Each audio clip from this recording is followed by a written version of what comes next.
Hello, everyone. Tonight we're going to take a quiet walk back to the year 1850, into a world of velvet curtains, iron bedsteads, and the ever present hum of gaslight, where the only thing more elusive than wealth or social status was a full night of sleep. Picture this: you're lying under an itchy woolen blanket in a chilly Victorian bedroom, surrounded by thick air, candle stubs, and a clock that ticks loud enough to declare war. You haven't slept in 2 nights. And guess what? No one seems surprised. Because in your time, insomnia isn't just common, it's practically expected. You might think you're tired, but the room doesn't care. The wallpaper's got patterns that look like they're judging you. The fireplace is cold. The bed frame creaks every time you blink too hard. Your mattress, lumpy. Your pillow, lumps stacked on more lumps. And let's not forget the chill, a polite, creeping kind of cold that gets into your bones and sets up permanent residence. Welcome to Victorian bedtime, where everything is dim, stiff, drafty, and definitely not optimized for comfort. So before you get comfortable, take a moment to like the video and subscribe, but only if you really like what I'm doing here. And if you're joining from anywhere around the world, I'd love to know where you are and what time it is as you settle in. Now, turn off the lights, let the gentle hum of the fan surround you, and let yourself quietly drift into tonight's story. Let's start with your room. It's not exactly inviting. Your walls are plastered with heavy patterned paper, full of vines and leaves that seem to move in the gaslight. There's a rug, but it doesn't help much. The wood floor underneath still sighs and groans with every step. Your furniture isn't arranged for coziness. It's arranged because that's where it fits. Everything is functional, but not soft. You have a wash basin, a hardback chair, and a wardrobe that smells vaguely like mothballs and regret. There's a small fire in the grate, but it went out hours ago, and you're not allowed to relight it.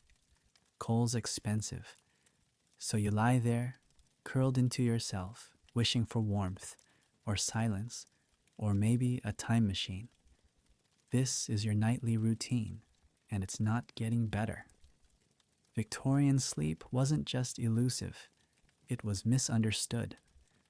Most houses had no central heating, no insulation, and windows that leaked wind like they were auditioning to be chimneys. Forget blackout curtains. You were lucky if your neighbor's gas lamp didn't shine directly into your eyes from across the alley. Your bed wasn't just a bed, it was a battleground.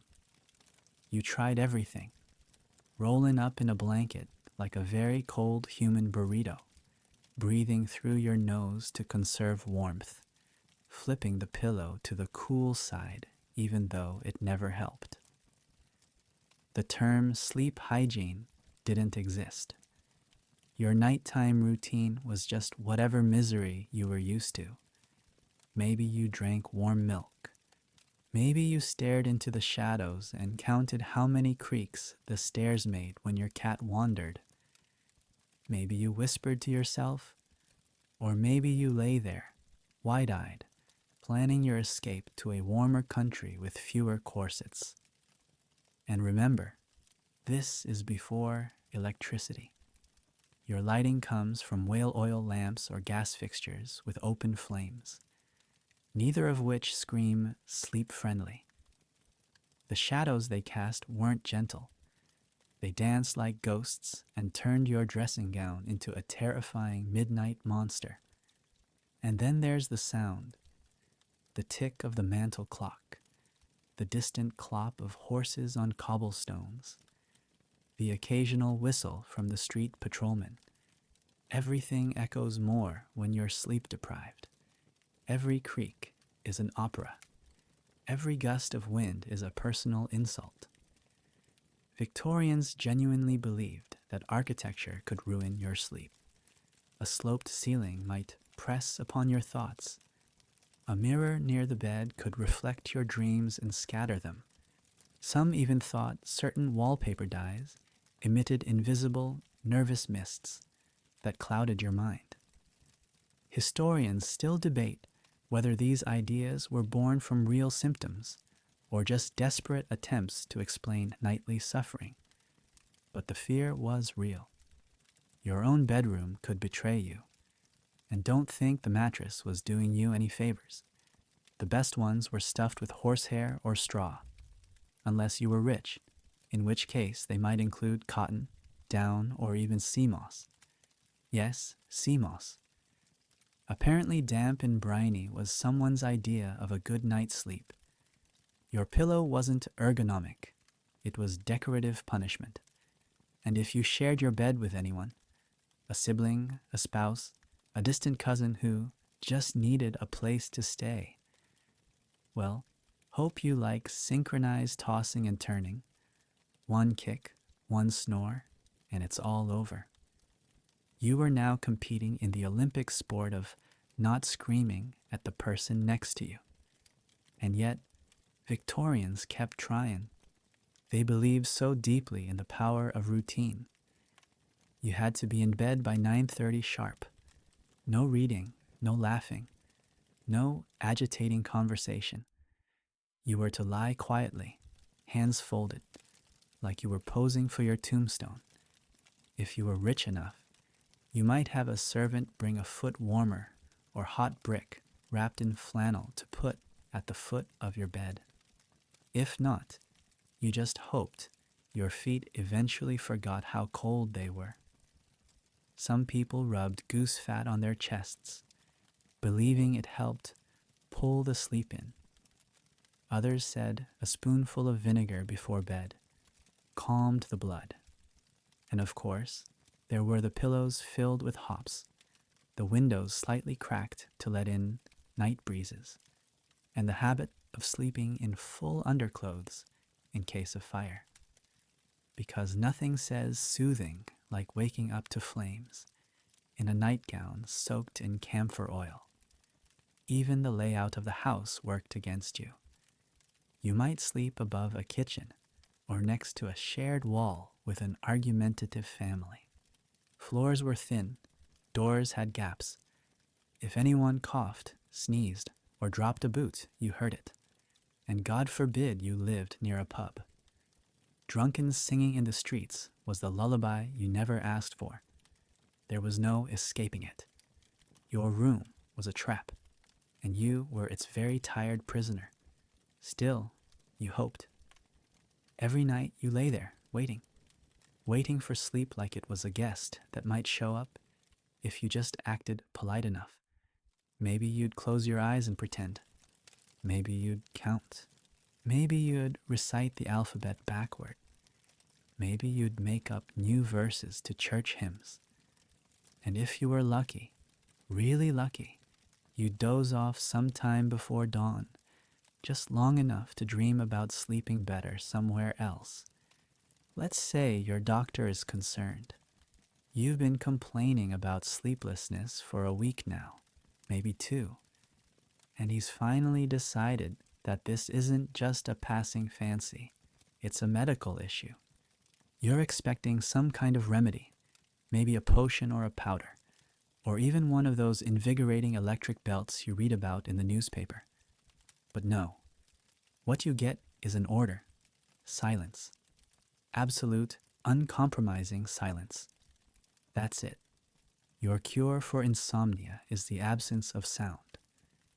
The doctor insists that your nerves are overexcited, your thoughts too stimulated by the chaos of modern life, and the only way to restore harmony to your weary brain is to eliminate noise entirely.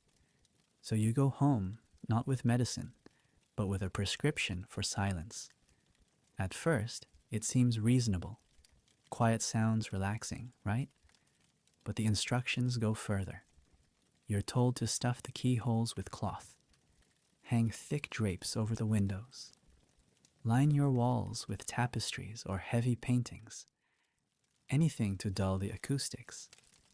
If your floorboards creak, you are expected to sprinkle sand under the rugs. Your chairs are to be draped in cushions and quilts, not for comfort, but to muffle any movement. Even the fire has to be tended just once before bed. No stoking allowed afterward. And then there's the furniture. If it groans, you are advised to replace it, or, if that's too costly, wedge bits of wax or leather into the joints. Historians still debate whether any of this actually reduced noise enough to improve sleep. But in the moment, it felt like you were building a fortress against your own ears. You take it seriously. You do everything they say. The first night, your room is a tomb. You lie there, surrounded by the heavy, oppressive silence you worked so hard to create. It's so quiet that your own breathing feels like a nuisance. Every swallow is thunder. Your heartbeat echoes. Your brain starts noticing things it never noticed before. The flutter in your eyelid, the way your hair rustles on the pillow, the distant scrape of a tree branch outside. You try to sleep, but now you're hyper aware of everything. The silence, instead of comforting you, becomes a spotlight on your insomnia. It's like trying to fall asleep while trapped inside a museum exhibit labeled Anxious Victorian Who Can't Shut Off Her Brain. And if you lived with others, enforcing silence wasn't so simple. Family members had to tread carefully, speak in whispers, and avoid slamming doors. If you were married, your spouse might be banished to another room entirely.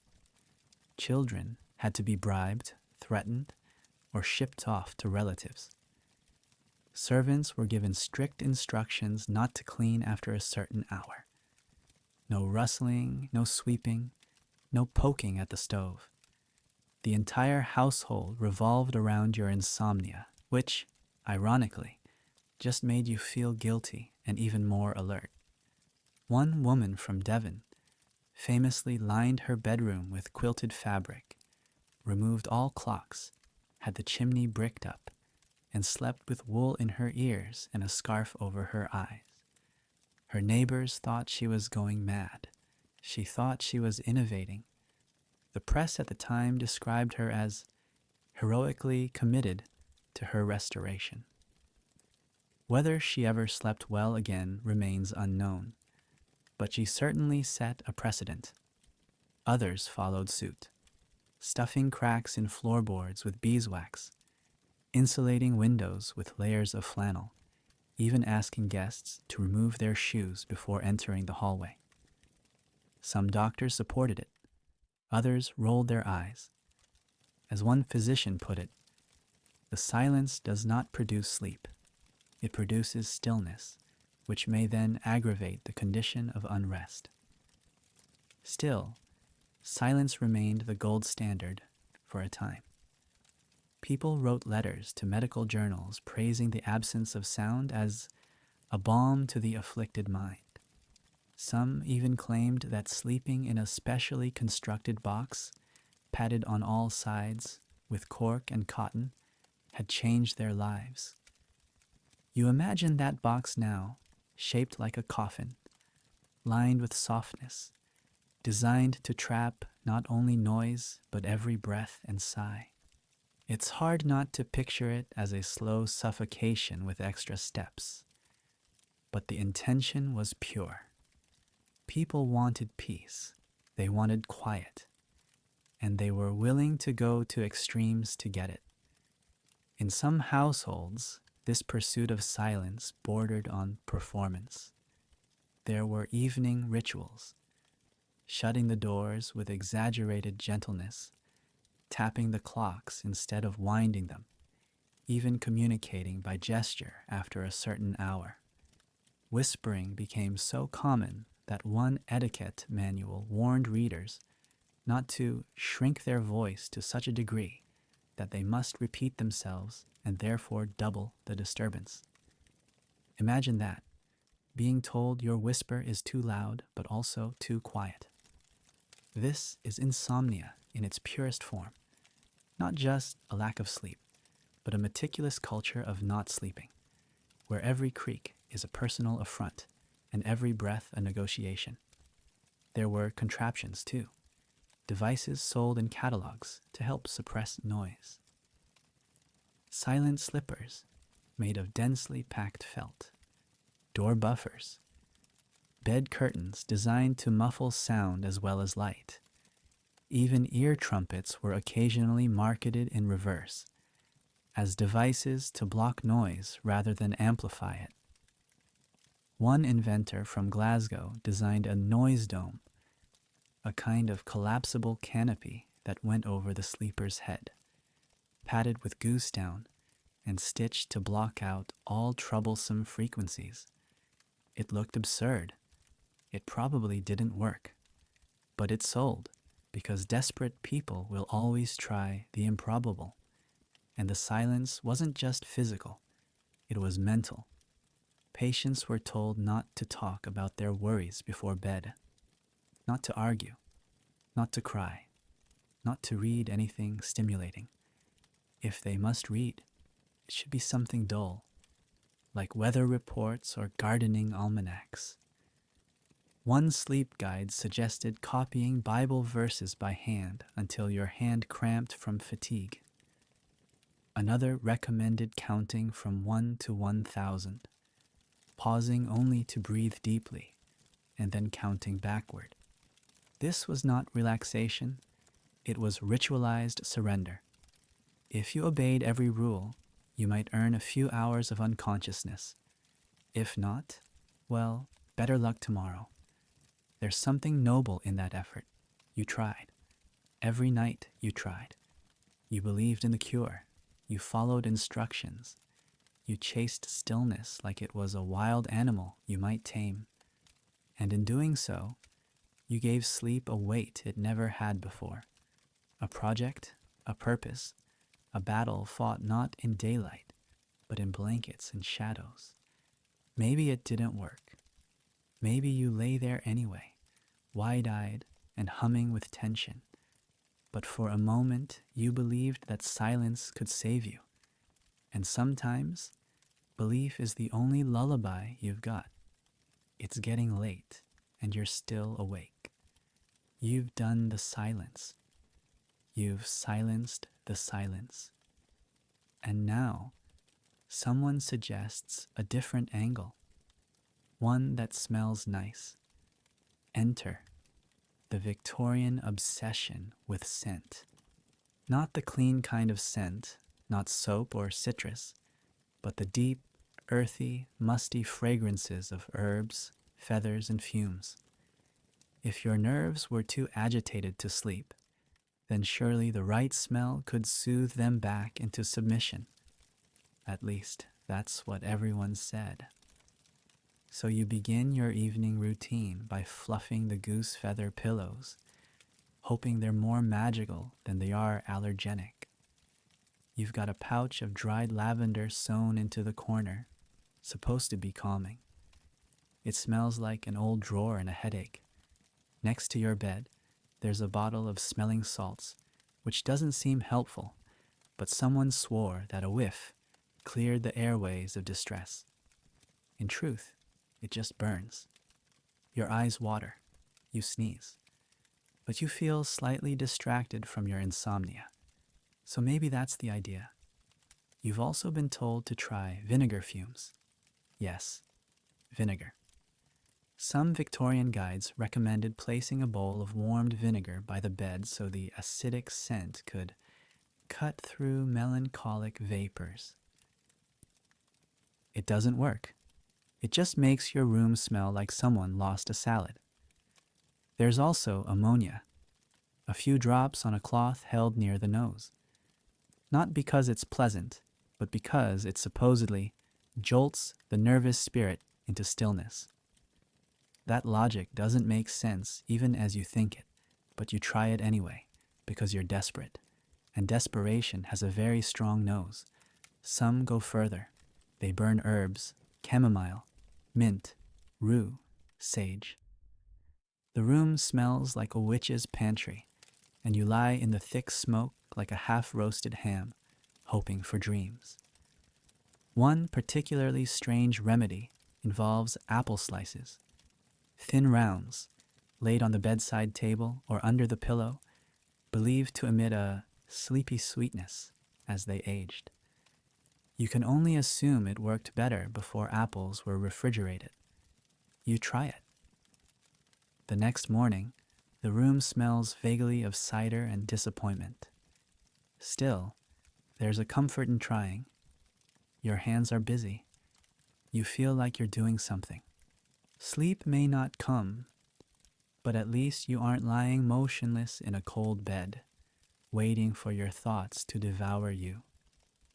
These rituals, placing sachets, preparing feathers, decanting liquids, give you a sense of control, even if what you're really doing is turning your bedroom into a failed perfume shop.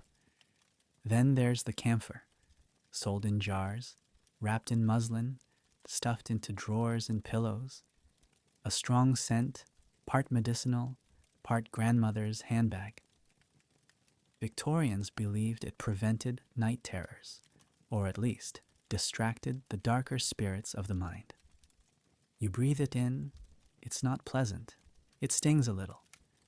But maybe that's the point. If you're distracted, you're not worrying. If you're not worrying, maybe you'll sleep. Historians still debate whether any of these aromatic therapies actually had a physiological effect, or whether they simply created the illusion of sanctuary. But illusion is powerful. Sometimes a placebo is the only medicine that doesn't have a bitter aftertaste. There were also sleep pillows, specially sewn cushions filled with a blend of herbs, seeds, and, occasionally, sand. Recipes varied. Some included hops, thyme, and marjoram. Others threw in dried rose petals or shavings of cedarwood. One guide insisted on nutmeg and bitter orange peel. You test one. It feels like resting your head on a bag of crunchy leaves. Every time you move, it rustles like a suspicious animal in the walls. But the smell is not unpleasant, and you find yourself drifting slightly, not into sleep, but into something quieter than full awareness. A pause, a breath. That might be enough. Even the bedding itself was scented. Linens were sometimes washed with lavender water or ironed with rose-infused starch. You don't know if it helps, but it does make you feel like you're going to bed in a garden that's slightly on fire. There's a fine line between relaxation and sensory overload.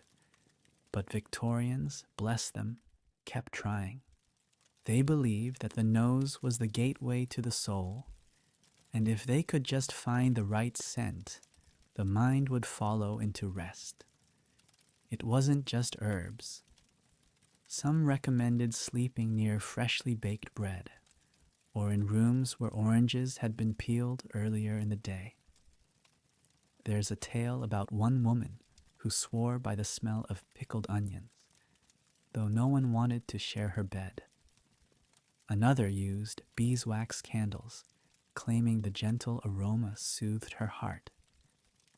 It's hard to tell whether these were serious recommendations or the Victorian version of trolling, but enough people tried them to leave a scent trail through the pages of history. You begin to wonder if the cure isn't in the smell itself, but in the act of choosing it. The ritual of preparing your room, selecting a scent, believing in its power. Maybe it's the smallest illusion of agency, of making the room your own, of carving out a sanctuary from the noise and chaos of the world, even if that sanctuary smells like minty vinegar and pine needles. You're not sleeping yet, but you feel calmer. and in a time when anxiety wasn't even fully recognized as a condition, that small calmness feels like a victory. There's an almost poetic desperation to these cures. They didn't work, not really, but they were tangible, fragrant things you could hold in your hand. A bundle of lavender, a twist of lemon peel, a feather pillow infused with clove. You couldn't stop your racing thoughts or your grinding worries, but you could at least sweeten the air around them. That was something. Not enough, maybe, to banish the insomnia, but maybe enough to endure it. Of course, not all smells were meant to soothe. Some believed that strong, unpleasant scents could shock the system into a different rhythm. This included tar, camphorated spirits, and even burned hair. One pamphlet described a process of lighting a small braid of hair in a saucer and letting the smoke reset the brain's clock. You don't try that one. You're not that desperate. Yet. Others used vinegar-soaked cloths tied around the neck or wrists to ward off night wanderings. Again, the logic is murky, but the intent is clear. These people were trying to hold sleep down like a wild animal, using whatever tools they had, scent among them. And so, another night ends. Your room smells like a combination of spice rack and sick room. Your eyes are heavy, not from drowsiness, but from all the sniffing and squinting. You're not sure if you're any closer to sleep, but at least you've turned your insomnia into an art project. A weird, fragrant, slightly sticky art project that might someday be remembered in a footnote. For now, though, you lie back, surrounded by scent, hoping that maybe this time the lavender and camphor and rosemary will conspire to carry you off into something like rest. Tonight, you're not eating lightly. You've been advised, rather firmly, that your insomnia might be caused by an empty stomach, or worse, an understimulated digestive system. The solution, according to the advice columns and doctors of your time, is to eat a heavy supper. Not a snack, not a warm glass of milk, but a full, rich, and preferably greasy meal. You sit down to what would be considered breakfast and dinner, combined in the modern world. Beef stew with dumplings, thick bread slathered and dripping, a slab of sweet pudding, and perhaps a final spoonful of jam just to seal the deal. The idea is simple. Weight in the stomach equals weight on the mind. A full belly makes the brain drowsy. That's the theory, anyway. Victorians believed deeply in the power of food to regulate sleep, and not just in the medical sense. It was cultural. To go to bed hungry was to invite unrest. To eat too little was to show weakness. Some even argued that rich foods absorbed floating humors in the body, dragging them downward and thus anchoring the sleeper to the earth. So you eat. You eat and hope the gravitational pull of meat and starch will drag your thoughts down into slumber. And for a while, it almost works. You feel slow, heavy, weighted in all the wrong ways. Then the problems begin. Your stomach is not pleased. It wasn't built to process an entire butcher's counter right before bed. The stew starts to gurgle. The pudding sits like a regret. You lie down, but every position feels like a betrayal. On your back, the gravy climbs. On your side, the dumplings argue. On your stomach, the bread wages a quiet rebellion. You try to breathe deeply, to focus on something else, but it's impossible. Your body has become a tavern full of rowdy food items, none of which are interested in leaving anytime soon. Some books from the time even recommended cheese before bed, particularly Stilton or cheddar, claiming it induced vivid dreams that scrubbed the mind. In practice, it meant sweating through a surreal opera of nightmares involving tax collectors and flaming chickens. You try it once. Once is enough. Others swore by porridge, soaked in ale or beef broth, for soothing the lower organs. That phrase alone is enough to unsettle you, but curiosity wins. The result is an evening that feels less like a rest and more like a medieval science experiment happening inside your ribcage. Historians still debate whether these heavy meals helped or hindered Victorian sleep. Some point to the temporary drowsiness caused by post-meal fatigue. Others argue that the resulting indigestion, bloating, and night sweats made things worse. What's certain is that the practice was common. Families would often gather for a late meal, especially in winter, and follow it with tea or ale. Then, bellies full and brains fogged, they would trudge off to bed, hoping that food would do what silence and scent had failed to.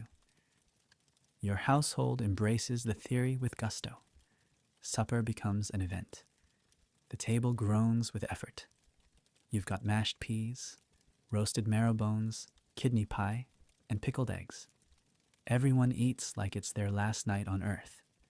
The atmosphere is one of cheerful resignation. No one expects the food to taste good.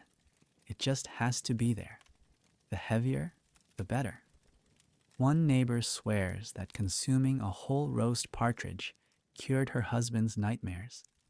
Another insists that eel jelly made her uncle sleep for 13 hours straight, though it's unclear whether he ever woke up properly. And then there's the after-dinner protocol. You're not supposed to go to bed right away. That would be unhealthy. Instead, you're expected to sit upright for an hour, digesting. Maybe you read a dull sermon or recite poetry in a flat tone. Maybe you just sit and stare into space, counting the flickers of the gas lamp.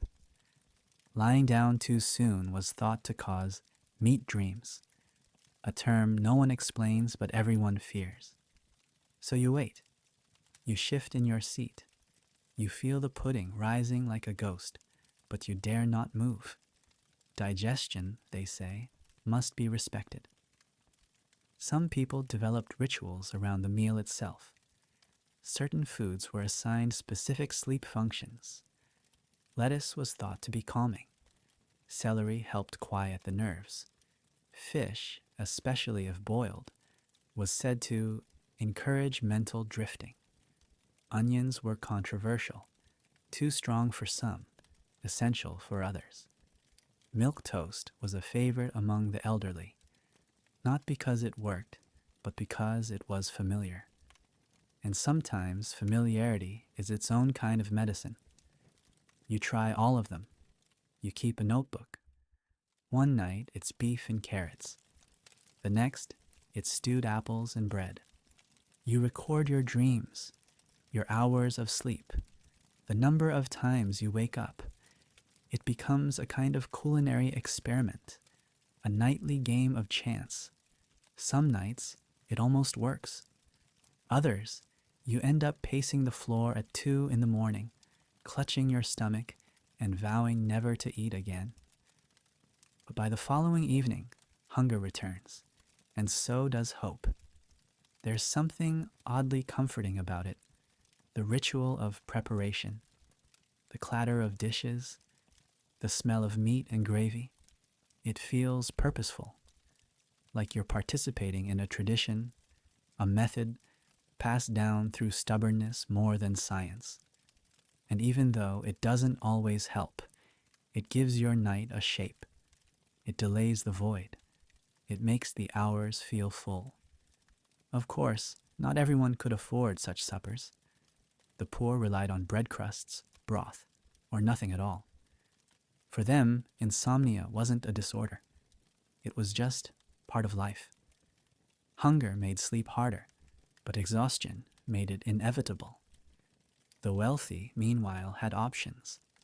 They had liver pâté and mulled wine, and the luxury of blaming their sleeplessness on exotic causes like overstudy or poetic melancholy.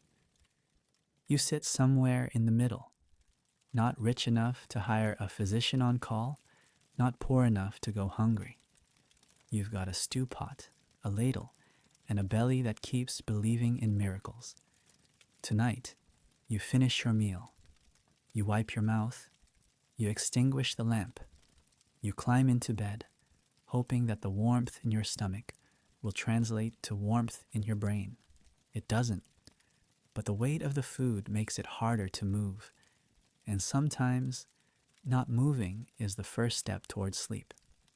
You lie there, stuffed and sleepy, trying not to think about anything at all. Tonight, you're trying something new. Not because it's been recommended by a physician or handed down in a family tradition, but because your neighbor swears by it. It's the worry chair, a simple wooden chair placed in the corner of the bedroom, meant not for sitting idly, but for thinking. The theory is Victorian logic at its finest. If you spend a few minutes each night sitting upright and worrying properly, maybe your brain will stop doing it once you're in bed. So you try. You sit on the stiff-backed thing, knees together, hands folded neatly in your lap, and you worry. You worry about your finances. You worry about your health. You worry about how worrying might be ruining your health. It feels like a performance, but you do it anyway. The chair doesn't help. In fact, it's uncomfortable enough to make your back ache and your shoulders tense, but it gives your anxiety a shape. It confines it to a piece of furniture. You spend 10, 15, even 20 minutes sitting there, trying to convince your brain that it's had its turn. Then, obediently, you climb into bed. It's supposed to work. That's the idea.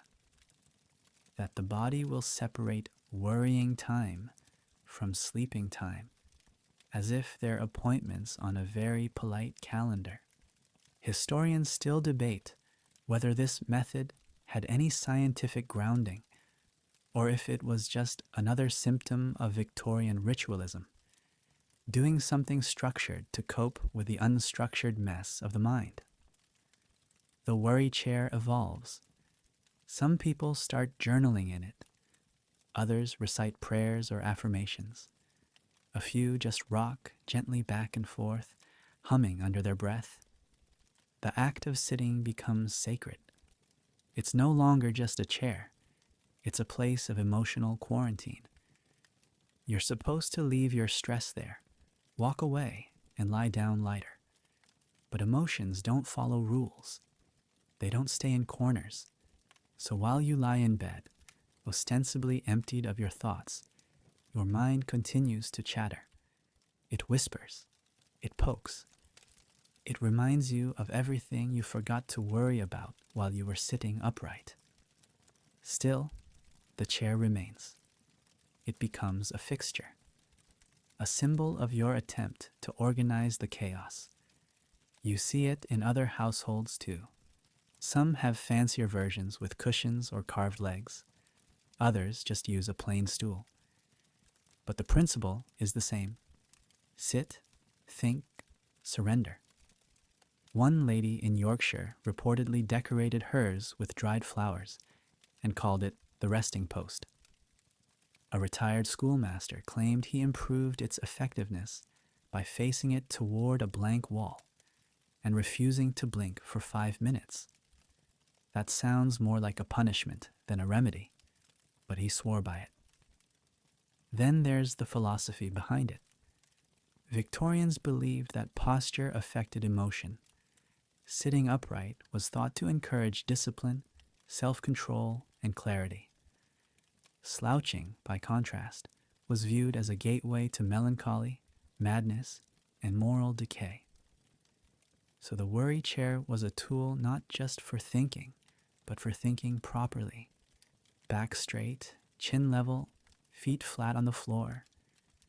You weren't just confronting your anxieties, you were confronting them with dignity, even if you were in your nightgown and your feet were cold. Of course, not everyone bought into it. Some mocked the practice, calling it theatrical or self-indulgent. Satirical magazines published cartoons of people surrounded by worry furniture, footstools of dread, armoires of sorrow. But others took it seriously. There were essays written about the theory of upright catharsis. One doctor described it as a necessary station on the railway to repose. Another compared it to confession, less about the outcome, more about the process. And it wasn't just about individual worry.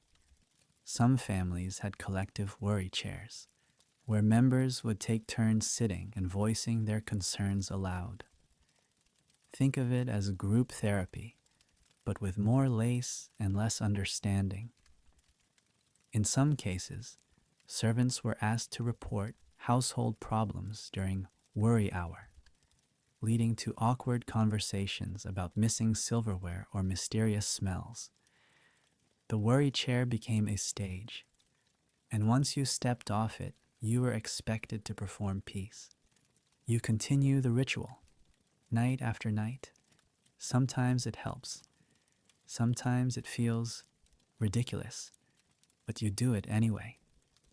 There's comfort in the repetition, in the belief that your worries are being handled, even if only symbolically. And maybe that's enough. Maybe the brain just wants to be acknowledged before it will settle down. You begin to notice that on the nights you skip the chair, your restlessness increases. It's not a cure, but it's something. And in the Victorian world of barely working sleep remedies, something is often the best you can hope for. There are variations. Some people stand instead of sit. Others pace slowly in circles. A few light candles or burn letters they wrote, but never sent. These are the quiet rituals of insomnia, passed down not in medical journals, but in whispers and worn habits. You find that the more effort you put into preparing for sleep, the less sleep you seem to get. But stopping feels worse. So you keep the chair, you keep the habit. It becomes part of you. Even the placement of the chair matters. Facing east was supposed to encourage optimism. Facing west, introspection. Facing a mirror, madness. You move it around the room, testing orientations like a spiritual compass. It doesn't make a difference. Or maybe it does, and you're just too tired to notice. Either way, it gives your mind something to do, a task, a mission, a quiet war against the endless night. You try combining the chair with other remedies. You sit while holding a lavender sachet. You sit while wearing heavy socks and sipping beef tea. You sit while reciting a list of things you're grateful for, even if the list is short. At this point, you're willing to try anything. You imagine that someday future generations will have pills or devices or magical mattresses. But tonight, you have a chair and a little bit of hope. Eventually, you rise. You extinguish the candle. You return to bed. The chair sits in the corner, still and silent, like a trusted but weary friend. You don't know if it helped, but you feel different, calmer, more organized. Less like your thoughts are a tangled mass of wires, and more like they've been neatly folded and stacked, even if only temporarily. And that might be the best gift of all. Structure. Not sleep, exactly, but a kind of peace that looks a lot like it. You've done the rituals. You've eaten the heavy supper. You've stuffed the keyholes. You've infused your pillow with a scent of crushed lavender. and you've even given that stiff-backed worry chair your best anxious performance. But still, you lie awake. And so, it's time to consider a different possibility, one that's been whispered about in doctors' offices and sermon halls alike. Maybe you're not just tired, maybe you're flawed. Because in Victorian England, insomnia wasn't always seen as a condition. Sometimes it was seen as a character failing, a moral defect, a weakness of the will.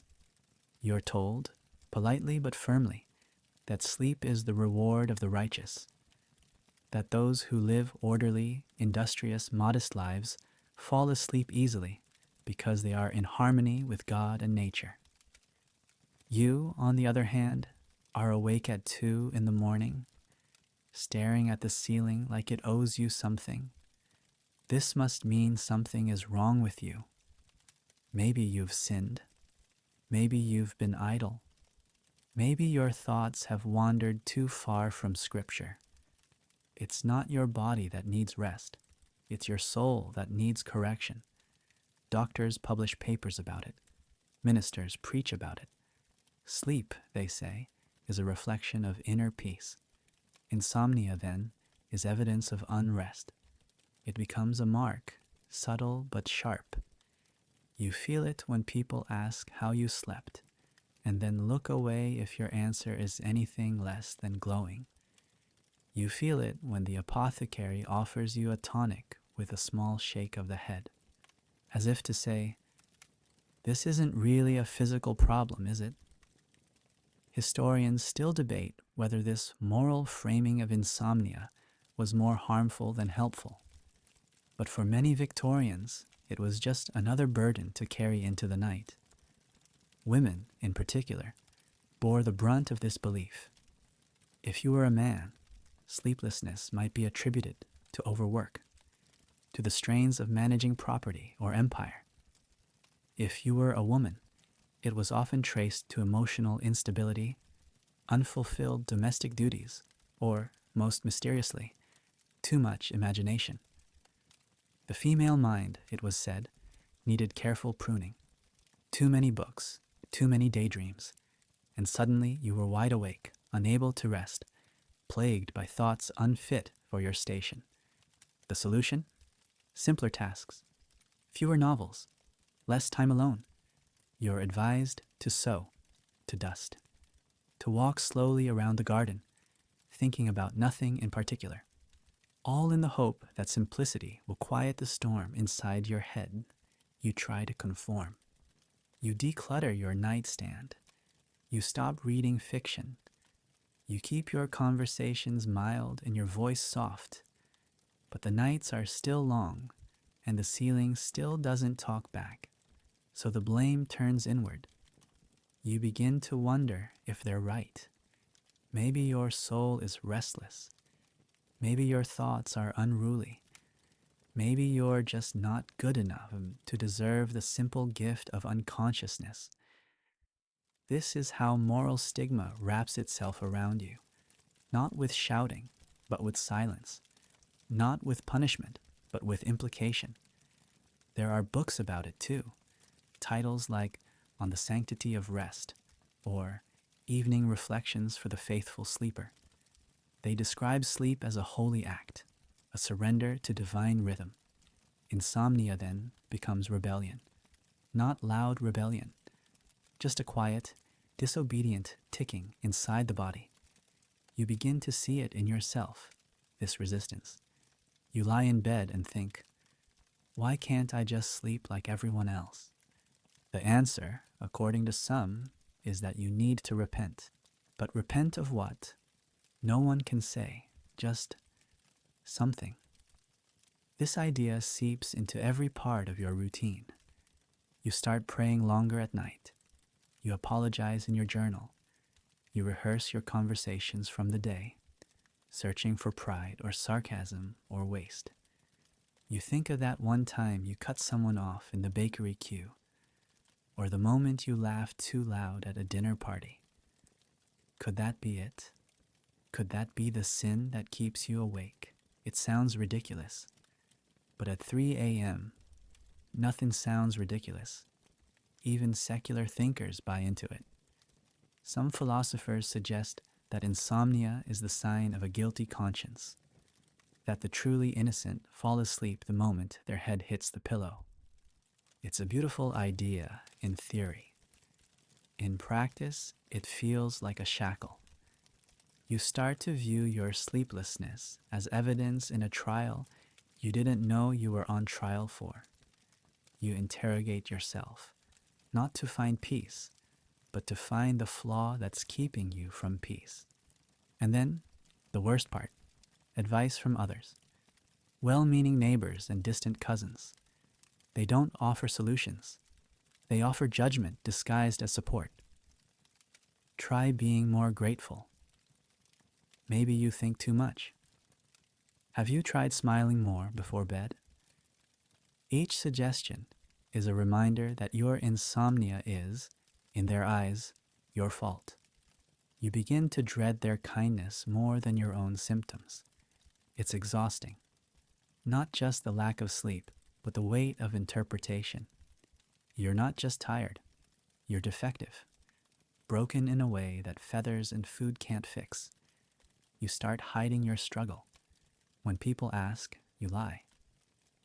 I slept fine, you say. Just a little tired today.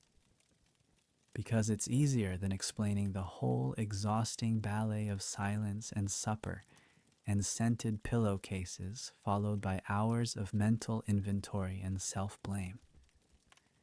And yet, part of you still wants to believe the moral theory. Because if it's your fault, then maybe it's within your control. Maybe if you just get everything right, every word, every action, every thought, then sleep will come like a reward. Maybe you just haven't earned it yet, so you double down. You eat better. You speak gentler. You volunteer more. You eliminate every possible vice. And still, the nights stretch on.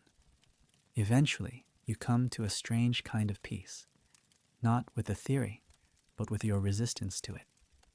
You stop blaming yourself, not loudly, not defiantly, but quietly. You start thinking that maybe sleep isn't a reward. Maybe it's not a verdict. Maybe it's just a thing that happens, or doesn't. And maybe the real flaw isn't in you, but in a world that insists your body must obey your character. You lie back, you let go. Not of sleep, but of the story around it. Tonight, it's liquid courage. Not for bravery, but for slumber. Your neighbor has given you a small dark bottle with a handwritten label. Tonic wine. It smells like spoiled fruit and medicine, and it promises nothing short of a miracle. You uncork it carefully, the scent thick and syrupy, with a sharp kick that burns your nose. This, you're told, is the cure that actually works. Not because it's magic, but because it contains just enough alcohol and opium to make you forget what you were worried about in the first place. Welcome to the world of Victorian night tonics, the era's most casual approach to knocking people out. You take a sip. It tastes like regret and raisins. There's a metallic aftertaste, something medicinal that coats your throat and sits heavy on your tongue. The warmth begins in your chest. It creeps up slowly, like a heavy curtain being drawn over your thoughts. For the first time in days, you feel less alert, less sharp. It's not sleep yet, but it's the promise of forgetting, and that's close enough. Historians still debate whether these homemade tinctures were more helpful or harmful, but what's clear is that they were popular, widely distributed, and shockingly easy to obtain. Tonic wine wasn't just a household remedy. It was a business, sold under names like Godfrey's Cordial, Mrs. Winslow's Soothing Syrup, and Baume de Vie. These potions were marketed as sleep aids, nerve restorers, and digestive balancers. The ingredients list often included port wine, gentian root, citrus peel, nutmeg, opium, and whatever else sounded vaguely medicinal. Some were brewed at home, others bought from apothecaries or traveling salesmen. There were no warning labels, no dosage instructions, just the promise that a spoonful would help you rest. You don't question it. You're tired. You're desperate. And everyone you know uses something. Some take laudanum by the drop.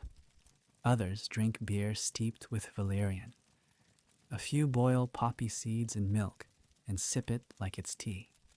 You've seen people fall asleep at dinner parties, mid-sentence, their heads dipping gently like puppets released from their strings.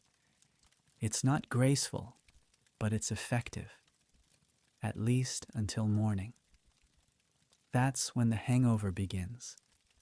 Not the pounding headache kind, but the foggy, molasses-thick sensation that follows you through breakfast and into the afternoon. Your thoughts move slower. Your eyes don't want to focus.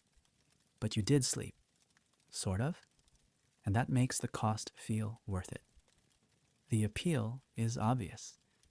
You don't have to sit in a worry chair. You don't have to boil cabbage or pray longer or pretend your moral failings are causing your insomnia. You just drink and wait. There's something dangerously soothing about that simplicity. One sip becomes two, then three. Soon, the bottle is half empty, and you can't quite remember if it's helping or if you're just less bothered by the fact that you're awake. It's hard to say where relief ends and dependence begins. You start to notice things. Your tolerance increases. The same amount doesn't work as well after a few nights, so you pour a little more. You tell yourself it's temporary, that once your body resets, you'll go back to lavender and warm baths, but you don't. Because nothing works like this. Nothing else wraps your mind in velvet and leaves you floating just above your pillow. You stop dreaming, but you don't care. Dreaming feels like a luxury. You just want silence, inside your head, inside your bones. Laudanum is the stronger option. It's opium dissolved in alcohol, and it's everywhere. Writers use it. Mothers give it to teething babies. Your cousin takes it for menstrual cramps. It comes in tiny bottles with delicate labels, and it feels medicinal, respectable, even elegant. The effects, however, are not. You try it once, just a few drops in a glass of water. It tastes bitter. Your limbs go soft. Your breath slows. You feel detached, like your thoughts are happening in another room. It's not peace. It's suspension. But you'll take it, because the alternative is hours of watching the darkness shift. And then there's the guilt. You know what people say, that it's a crutch, that you're weak, that you're poisoning yourself for the sake of a few hours of unconsciousness. But those people sleep just fine. They don't understand what it means to dread the night, to feel time stretch until it's unbearable, to hear every clock tick as a personal failure.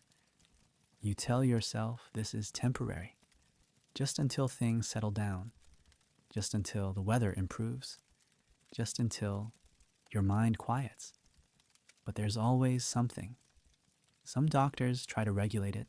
They create charts, dosage limits, warning pamphlets. But most people ignore them, because when you're standing in your night clothes, eyes dry, heart racing, brain spinning, and the bottle is right there on the shelf, it's easier to pour than to pray. You stop measuring. You drink from the bottle. Just a little. Just enough. You tell yourself it's still medicine. You don't tell anyone else. You begin to plan your evenings around it. You eat early. You clean the glass. You set the bottle beside your bed like a candle. It becomes part of the ritual. You don't even try other remedies anymore. What's the point? They never worked. This one does. Sort of. Enough. It makes the room blur. It makes the thoughts slow. It makes you forget how long the night is. Of course, there are side effects. Constipation, mood swings, a certain brittleness in your laughter. But no one talks about that. The only measure of success is sleep. And if you get it, no one asks how, or why, or for how long. You start forgetting what natural tiredness feels like. Your dreams become strange, repetitive, filled with fog and staircases and closed doors. You wake feeling nothing, but you did sleep. And in a world where sleep is currency, that makes you feel rich, at least for a moment. Eventually, you run out. The bottle's empty. The shop is closed. The apothecary is on holiday. You try to sleep without it, and your body revolts. Your skin itches. Your eyes won't close. Your breath catches in your throat. You feel every heartbeat. Every thought comes back, louder and meaner. You remember why you started in the first place, and for the first time, you wonder if the cure has become its own sickness. Still, tomorrow, you'll go back. You'll refill the bottle. You'll promise yourself to use less. Just a drop. Just for emergencies. Just until things get better. And maybe they will. Maybe this is just a rough patch. But tonight, you lie still, staring into the dark, waiting for morning or sleep or something in between. You're awake again. And this time, the blame falls squarely on the ticking of the clock. Not just any clock, but that old mantelpiece monster with hands the size of a crow's beak and a tick so sharp it might as well be carving seconds into your skull. You've tried to ignore it. You've turned your head, stuffed cotton in your ears, buried your face in pillows. But the tick persists, steady as judgment. You start to think the clock isn't just marking time, it's mocking you. Every second it measures is another second you haven't slept. And here's the worst part. Everyone tells you it's your fault for letting it bother you. Victorians didn't see environmental noise as a design flaw. They saw it as a personal weakness.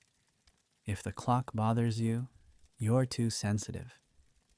If you hear the pipes clanking or the wind whining under the door, you're just not disciplined enough to ignore it. You try to explain this to your aunt, who tells you to just focus on your breathing, as if that helps when the entire room is pulsing with relentless mechanical rhythm. Historians still debate whether this mindset was helpful in building resilience, or just another way to shame people into silence. So you try to reframe it. Maybe the tick is soothing. Maybe it's a metronome for your thoughts. You lie in bed and try to sync your breath to it. Inhale on one tick. Exhale on the next. It works for about 3 seconds before your brain starts screaming about everything you forgot to do today. You remember you haven't mended the hem of your sleeve, that letter you meant to write, the awkward smile you gave the grocer. Suddenly, the tick is no longer rhythm. It's commentary, and it's not kind. In wealthier homes, people started buying silent clocks, designed specifically for the sleepless.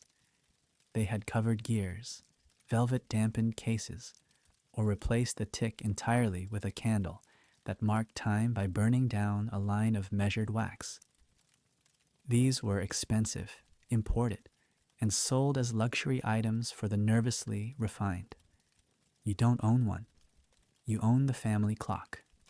It was passed down by your grandmother, who swore it kept perfect time and never bothered anyone worth their salt. So you keep it. You dust it. You curse it nightly.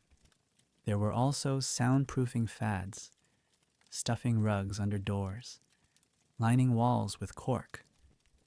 One gentleman claimed he slept perfectly in a room lined entirely with old horsehair coats.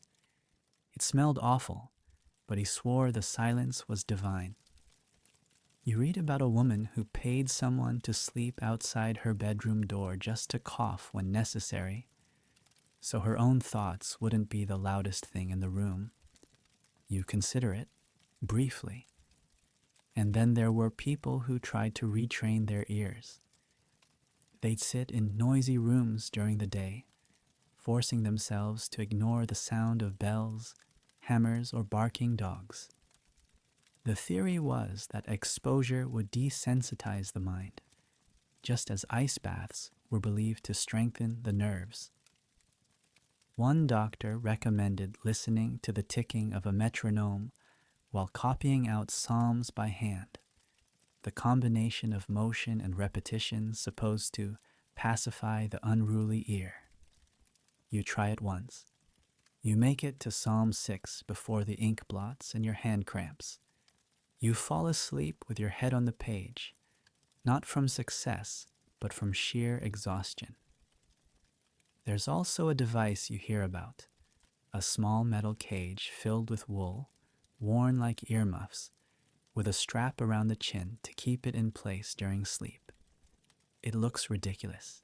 It itches. It doesn't work. But it sells.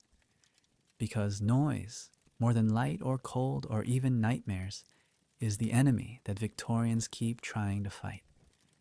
And the louder the world becomes, with trains, with factories, with crowded cities, the more people blame themselves for not tuning it out. You begin to realize something. This isn't about the noise. It's about control. If you could just control your reaction to the sound, if you could just toughen up, you might sleep. But your body doesn't listen.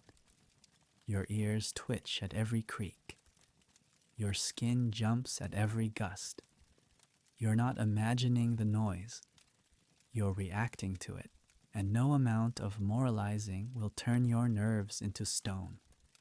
There are pamphlets that advise visualizing the noise as a brook, a gentle stream flowing past without notice. You try, but your brook keeps slamming into rocks and sounding like your cousin knocking over the coal bucket. You read another that suggests humming softly to yourself until your brain forgets the world. You hum. You sound like a sleepy wasp. It doesn't help. Eventually, you stop trying to outsmart the clock and start trying to sleep faster than it ticks. If you can doze between the beats, maybe you'll fool your brain, but you don't. It catches you. Every time. You think of smashing the clock. Just once. Just to feel powerful. Just to hear something shatter that isn't your own expectations. But you don't. Because it belonged to your grandmother. Because you'll need it in the morning. Because destruction is dramatic and you are tired, not theatrical. So you lie there, staring at the ceiling, measuring time in ticks and tiny heartbreaks. Eventually, you do what many others have done. You move the clock, first across the room, then into the hallway, finally into the parlor. You say it's because you don't want to oversleep, because you want to hear the rooster instead.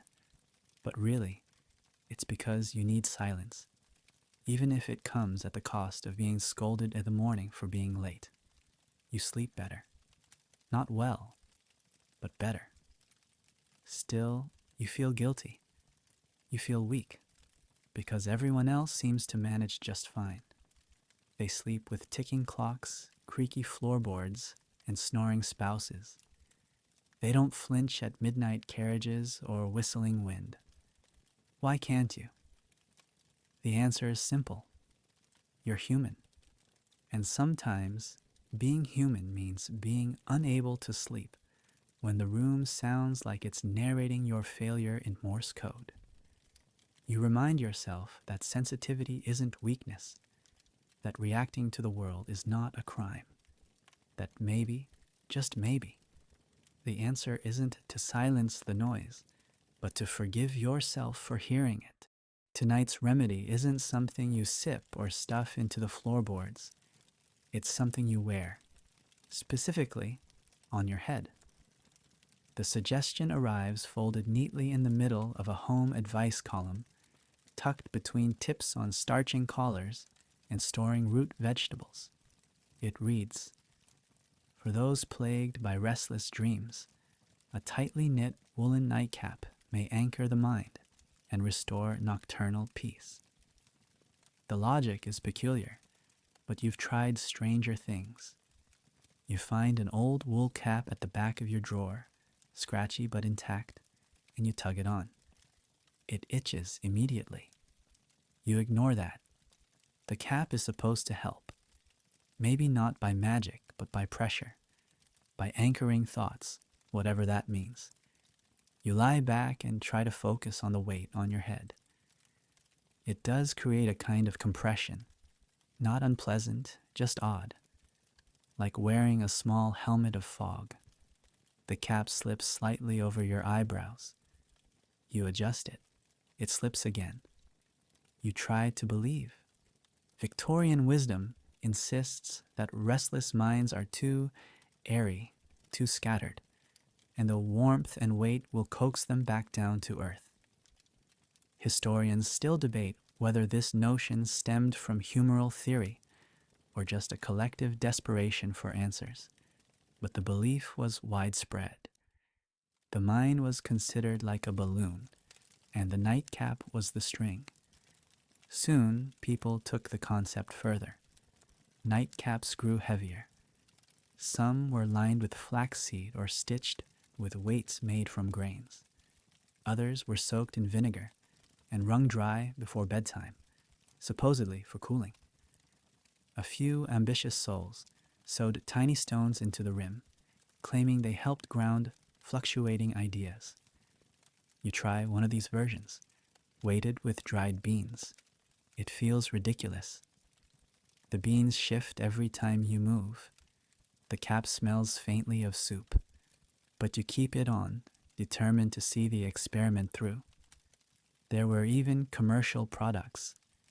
The Mind Tamer, a padded head wrap sold via post, promised lucid dreaming and obedient slumber. Another, Dr. Abbott's Restful Hood, included scented pockets and a chin strap to prevent slippage. You imagine what you must look like. Half monk, half marinated ham. But vanity is a luxury for the well-rested. You press your head into the pillow, waiting to feel your thoughts settle into obedience. You don't. Not right away. But you do feel different. The cap dulls the sharpness of the world. It muffles sound slightly.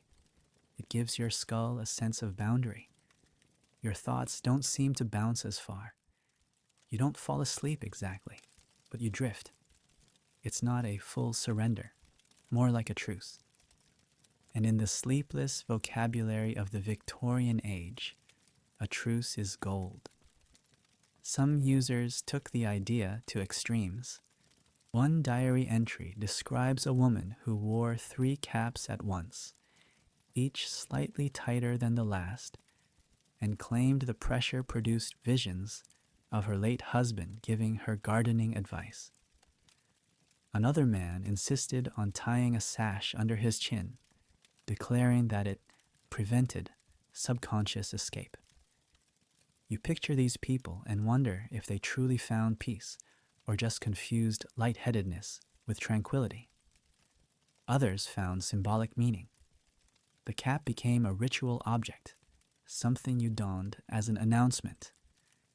I am ready to sleep now, like a costume for a role you hope to play. Some stitched prayers into the lining. Others added initials, hoping personal embroidery would imbue the garment with more effectiveness. You don't go that far, but you start hanging the cap by your bedside each morning, airing it, folding it, treating it like a companion. The act of caring for it becomes its own kind of prayer. Children were given caps too, sometimes soaked in chamomile water. They'd sleep with their heads swaddled, tiny knots of cloth securing the corners like sleepy presents. Elderly relatives wrapped heads in flannel, not just for sleep, but to keep brain chill away. A supposedly dangerous draught believed to steal dreams and cause dizziness. The head, after all, was sacred ground, and the cap was its guardian. Not everyone believed, of course. Satirical plays poked fun at the practice, showing characters who wore increasingly elaborate caps until their heads were larger than their beds. Writers joked about nightcap logic, the tendency to believe anything when desperate enough to wear wool indoors. But behind the laughter was understanding. Everyone knew what it was like to long for sleep, to hope that a simple ritual might summon the gods of slumber. And then there was fashion. Some caps were elegant, embroidered, laced with ribbon. Others were hideous and practical, shaped like sacks, tied with string. The design didn't matter. What mattered was belief. You begin to realize that the cap isn't really for your head, it's for your will. It gives you a signal, a prompt. It says, "This is the moment, now is the time." And sometimes that's all it takes to move from awareness to surrender. You try different materials, cotton, linen, a bizarre attempt with felt that makes you sweat within minutes. You settle on wool, still itchy, still imperfect, but somehow right. The familiar discomfort becomes comforting, predictable. You adjust your pillow. You pull the cap down just enough to block the edges of the candlelight. The night stretches on, and though you're not asleep, you're no longer quite awake. Maybe that's enough. Maybe sleep isn't an event, but a place you inch toward, layer by layer. Wool, ritual, darkness. The soft weight of hope pressing just behind your eyes. You stop waiting for unconsciousness to fall like a curtain. You start drifting, slowly beneath it. Tonight, you've been told that your problem is mental stimulation. Not stress, not sadness, not the creeping chill of a poorly insulated room, but the ideas bouncing around inside your skull like billiard balls. You've been reading too much, someone says, thinking too much, engaging your imagination after sunset. The solution? Read something so mind-numbingly boring that your thoughts give up entirely and let sleep have a turn. You are advised to avoid poetry, fiction, or anything with characters, dialogue, or plot. Instead, the recommendation is simple. Read the dictionary, or if that's too adventurous, the tax code, or perhaps a long treatise on agricultural yields in counties you've never heard of. The point is not to be entertained. The point is to defeat your own brain. So you begin. The dictionary is thick, dusty, and slightly moldy. The pages rustle with disdain. You open to A. Abandon, to leave without intent to return. You pause. That's almost poetic. You shake it off. You continue. Abatement, the act of reducing or removing. Less poetic, slightly duller. You press on. After 10 minutes, your eyes blur. After 20, your eyelids twitch. But you're still awake, because now your brain is doing something else. It's analyzing, wondering about word origins, connecting definitions, debating whether abide has more emotional weight than adhere. You're not asleep. You are linguistically invested. So you try something else.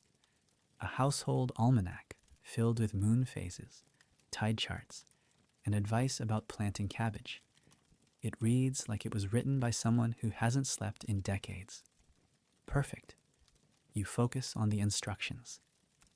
To prevent carrot rot, avoid overwatering after the third frost. That might be the most boring sentence ever constructed. You hold on to it like a raft. Your mind, insulted, begins to shut down. You feel the tug of sleep. And then you wonder, what's the third frost? How is that measured? Are Victorian frosts different from modern frosts? You're wide awake again. Of course you are. Some books are designed for this. Collections of tables, railway timetables, ledgers, recipes with no measurements, whole chapters on how to clean copper or remove beetle stains from linen. One volume you're given, Reflections on Dry Storage, contains 14 pages on the best humidity levels for oats. You read all of them. You are now a reluctant expert on oat dampness, but you are not asleep.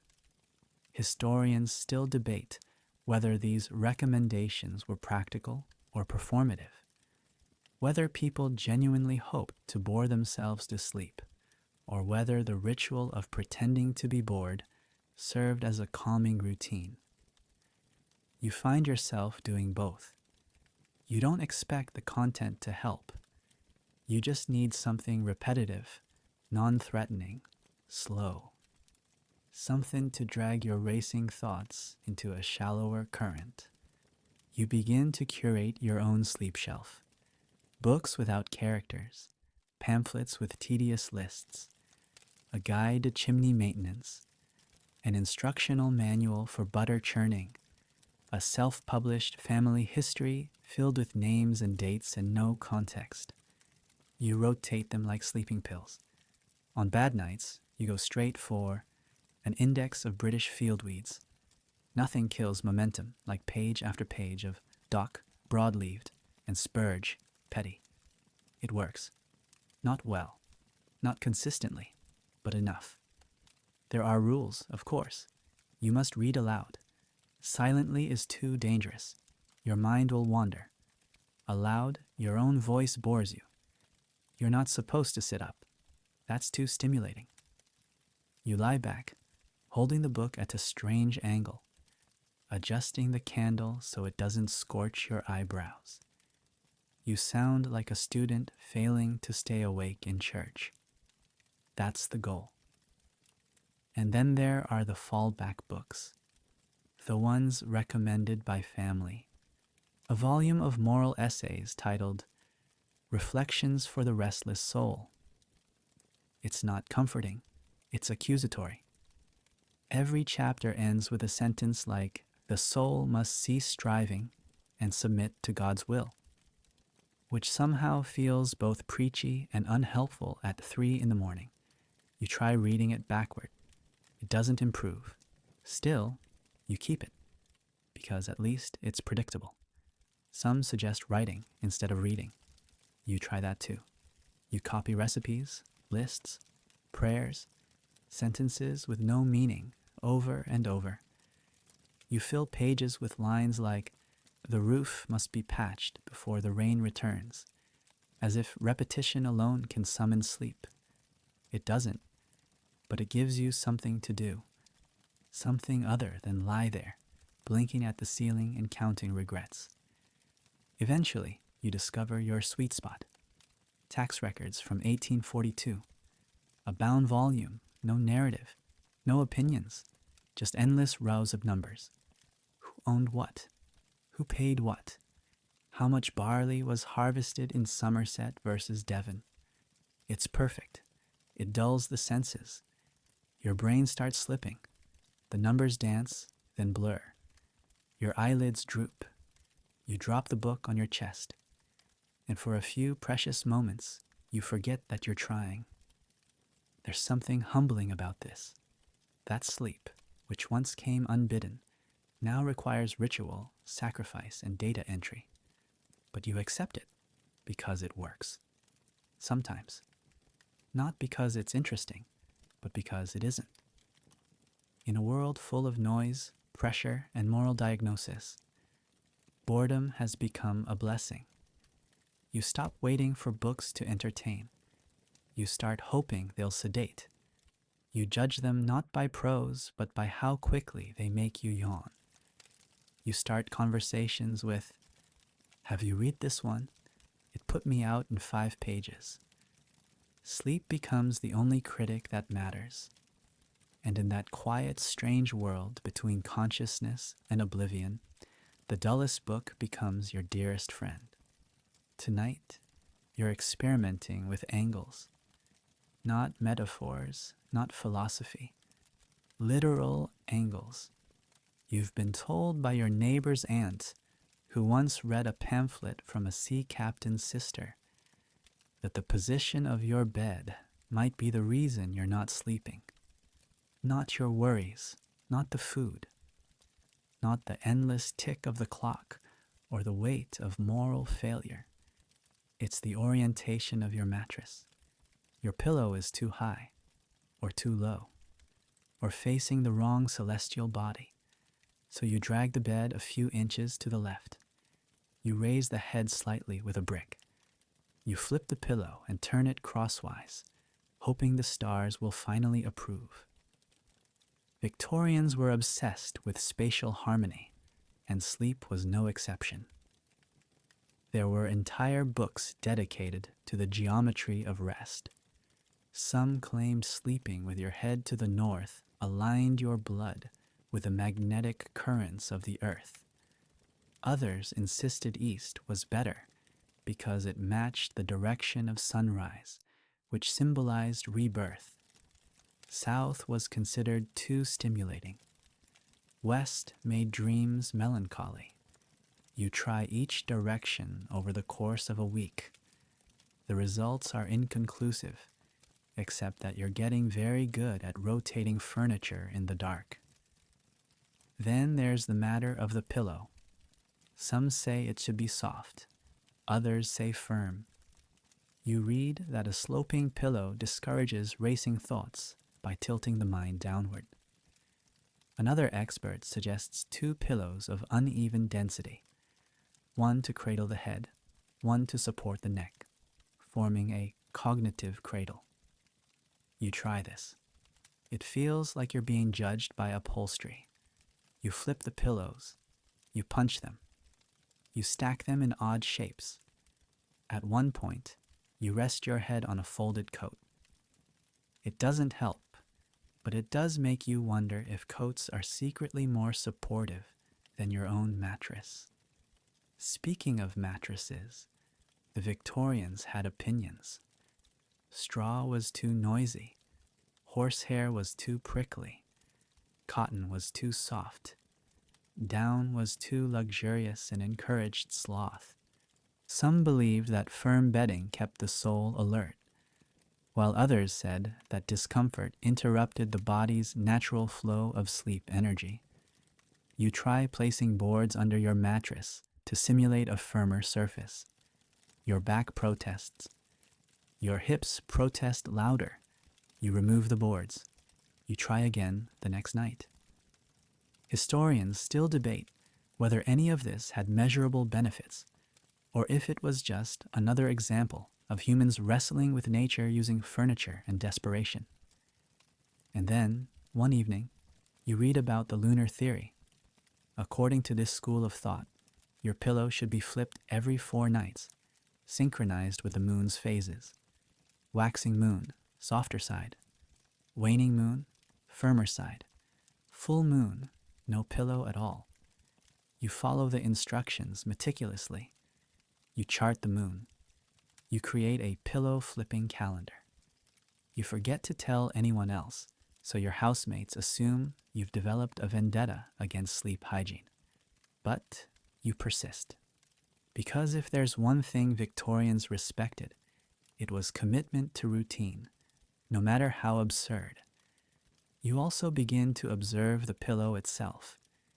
You start noticing how it smells, how it folds, how the seams press against your face like a passive-aggressive reminder of every poor decision. You consider sewing a new cover. You consider embroidering calming phrases like, "Please sleep now and stop thinking about taxes." You don't do it, but you think about it often enough that the pillow starts to feel like a collaborator, a slightly lazy one. Some sleep guides recommended cooling the pillow in winter by placing it near a window before bed. Others advised warming it by the fire. Still others claimed that rotating the pillow halfway through the night confused the mind and caused it to forget it was awake. That last one feels plausible. You try it. You wake up with the pillow on the floor and your neck bent like a poorly constructed tent peg. But for a moment, just before dawn, you did feel less aware of your thoughts. Then you stumble upon a peculiar detail in a pamphlet from 1847. It claims that the material of the pillow affects dreams. Wool leads to dreams of family. Feathers lead to dreams of travel. Cotton, dreams of nothing. You test this theory with great enthusiasm and no results. Your dreams remain chaotic and uninvited, but you enjoy the process of trying. It gives your nights a strange purpose, a project, a low-stakes puzzle with sleep as the grand prize. Your favorite theory, however, is the one about symmetry. It says that if you place your pillow exactly in line with the center of the bed frame and ensure that your toes point precisely forward, your body will enter a state of restful balance. You spend a good half hour one night adjusting your position, measuring with a ruler, aligning your limbs like a compass. You feel absurd, but you also feel calm. There's something satisfying about creating order, even if it's the kind no one else would notice. Eventually, all this turns into a ritual. You check the moon, you fluff the pillow, you test the slope, you adjust the bedding like a stagehand preparing for a silent play. You're not just preparing to sleep, you're preparing the stage on which sleep might choose to perform. And like any good audience, you wait, patient, hopeful, a little itchy from the wool. It doesn't always work. Some nights, you forget a step. You lie there wondering if the pillow was flipped on the wrong lunar night, if your feet were angled 2 degrees too far west. But that's the nature of these remedies. They give you rules to follow when the world refuses to obey. They let you feel like you're doing something, even when the result is silence and darkness and a brain that won't shut up. But occasionally, rarely, blissfully, the arrangement works. You don't notice the pillow. You don't notice the bed. You don't notice anything at all. You drift. No fanfare, no dream sequence, just the slow, welcome surrender to nothing. Tonight's solution begins with steam, salt, and the slow hiss of boiling water. You're preparing a purifying bedtime bath, the kind recommended by the more progressive corner of Victorian health advisors. Those who believed that cleanliness wasn't just next to godliness, but could perhaps chase sleep into the corners of a tired body. You're not sure if this bath will work. The last one made you sweat like a roast and left you sitting damp and unslept for 3 hours. But this one is different. This one includes salt and soot and herbs, with names like rue and hyssop, which someone once whispered were good for drawn out inner restlessness. Your tub is made of tin, dented, and large enough to sit in if you're willing to tuck your knees like you're hiding from polite society. The water is warm, just barely, and the steam curls around your ankles as you step in. It's not relaxing, not yet. The salt bites at a scratch on your shin. The soot turns the water gray, leaving a film along the sides that looks like forgotten ink. But you settle, you breathe, you tell yourself this is healing. And maybe, if you repeat it enough, it will be. Victorian bath cures varied by region and belief. Some favored full immersion. Others insisted on sponge baths followed by dry brushing. A few suggested alternating between hot and cold, a method known as the invigorating contrast, which mostly served to confuse your nerves into temporary numbness. You try a simpler version. Sit, soak, breathe. You add crushed sage leaves, which smell like the inside of a church, and something vaguely medicinal. Historians still debate whether the inclusion of soot was symbolic, practical, or just another case of try everything once. It supposedly represented the removal of impurities gathered from the day. You're fairly certain it just makes your towel dirty. The salt, on the other hand, has a grounding effect. You feel heavier in the water, slower. You let yourself lean back against the rim of the tub. Somewhere, water sloshes gently. Somewhere else, a pipe groans like it's remembering something unpleasant. You stay still. That's part of the ritual. No sudden movements, no splashing. This is not a bath for cleaning. It's a bath for returning to something. You're not sure what. Calmness, maybe. Or at least the version of calmness that involves sitting in a tepid puddle and pretending it's restorative. You think about the advice columns you've read. Some suggest adding vinegar. Others advocate for ground mustard seed. One especially bold recommendation involves a raw onion tied to the faucet and allowed to drip its essence into the bath, though no one explains why. You draw the line at onions, but you respect the creativity. Victorian households were laboratories of insomnia. Everyone had a theory. Everyone had a recipe. And none of them worked for long.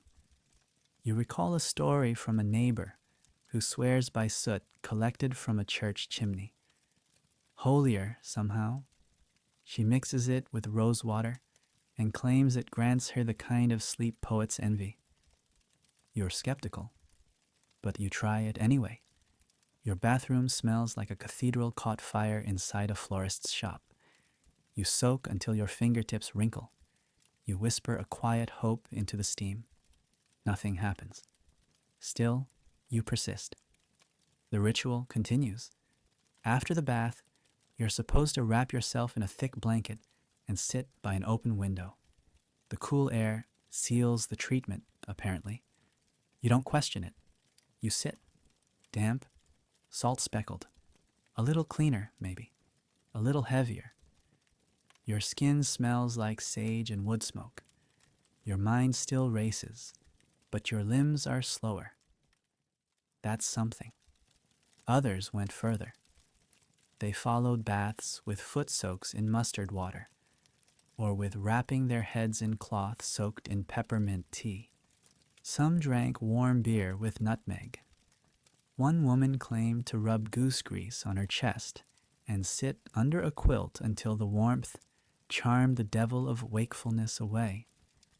You've never tried goose grease, but you've stood near it. That was enough. Still, it's tempting. When you're desperate, even birds seem wise. You read that certain minerals in bathwater could change dreams. That magnesium soothed the spirit. That iron sharpened memory. That lime softened the heart. You begin cataloging the effects of each bath, trying to find a pattern. Night 1, salt and soot. Dream of a collapsing staircase. Night 2, sage and vinegar. No dreams, but woke with jaw clenched. Night 3, just hot water. Slept 6 hours, woke confused, but grateful. The results are inconclusive. But the ritual, strangely, is comforting. You start looking forward to the bath, not for its effectiveness, but for its familiarity. The heat, the scent, the quiet act of preparing something.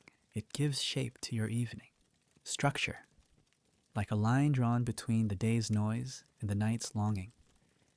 You begin to realize the bath isn't about sleep. It's about signaling that the search for it has begun. A watery semaphore to the brain. We're trying. We're trying again. And some nights, that signal is enough. You step from the tub, dry your feet, wrap yourself tight. You lie down, still smelling of soot and sage, and for a few minutes, your thoughts slow.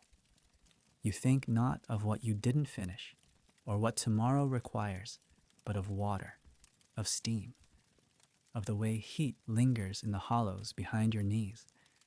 You think of nothing, and in that nothing, you drift. Maybe that's all these cures ever were. Not solutions, but invitations. Not science, but softness. A way to say, I care about this moment.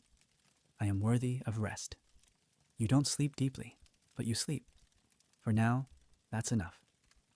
Tonight's diagnosis comes wrapped in silk and delivered with an apologetic smile. You're not simply sleepless, they say. You're suffering from a condition particular to your gender, your class, and your place in the world. It's called nervous sleep, and it applies almost exclusively to women like you. Middle class, literate, a little too thoughtful for comfort. Your mind is active, they say, your spirit unsettled. Perhaps your womb is restless. Yes, the doctors say that too, that your insomnia is not a matter of worry or noise or indigestion, but of womanhood itself, complicated and wandering, and always somehow in the way. The term is vague, but the implications are precise. You are delicate. You are emotional. You are too imaginative, too curious, too sensitive to the small disturbances of life.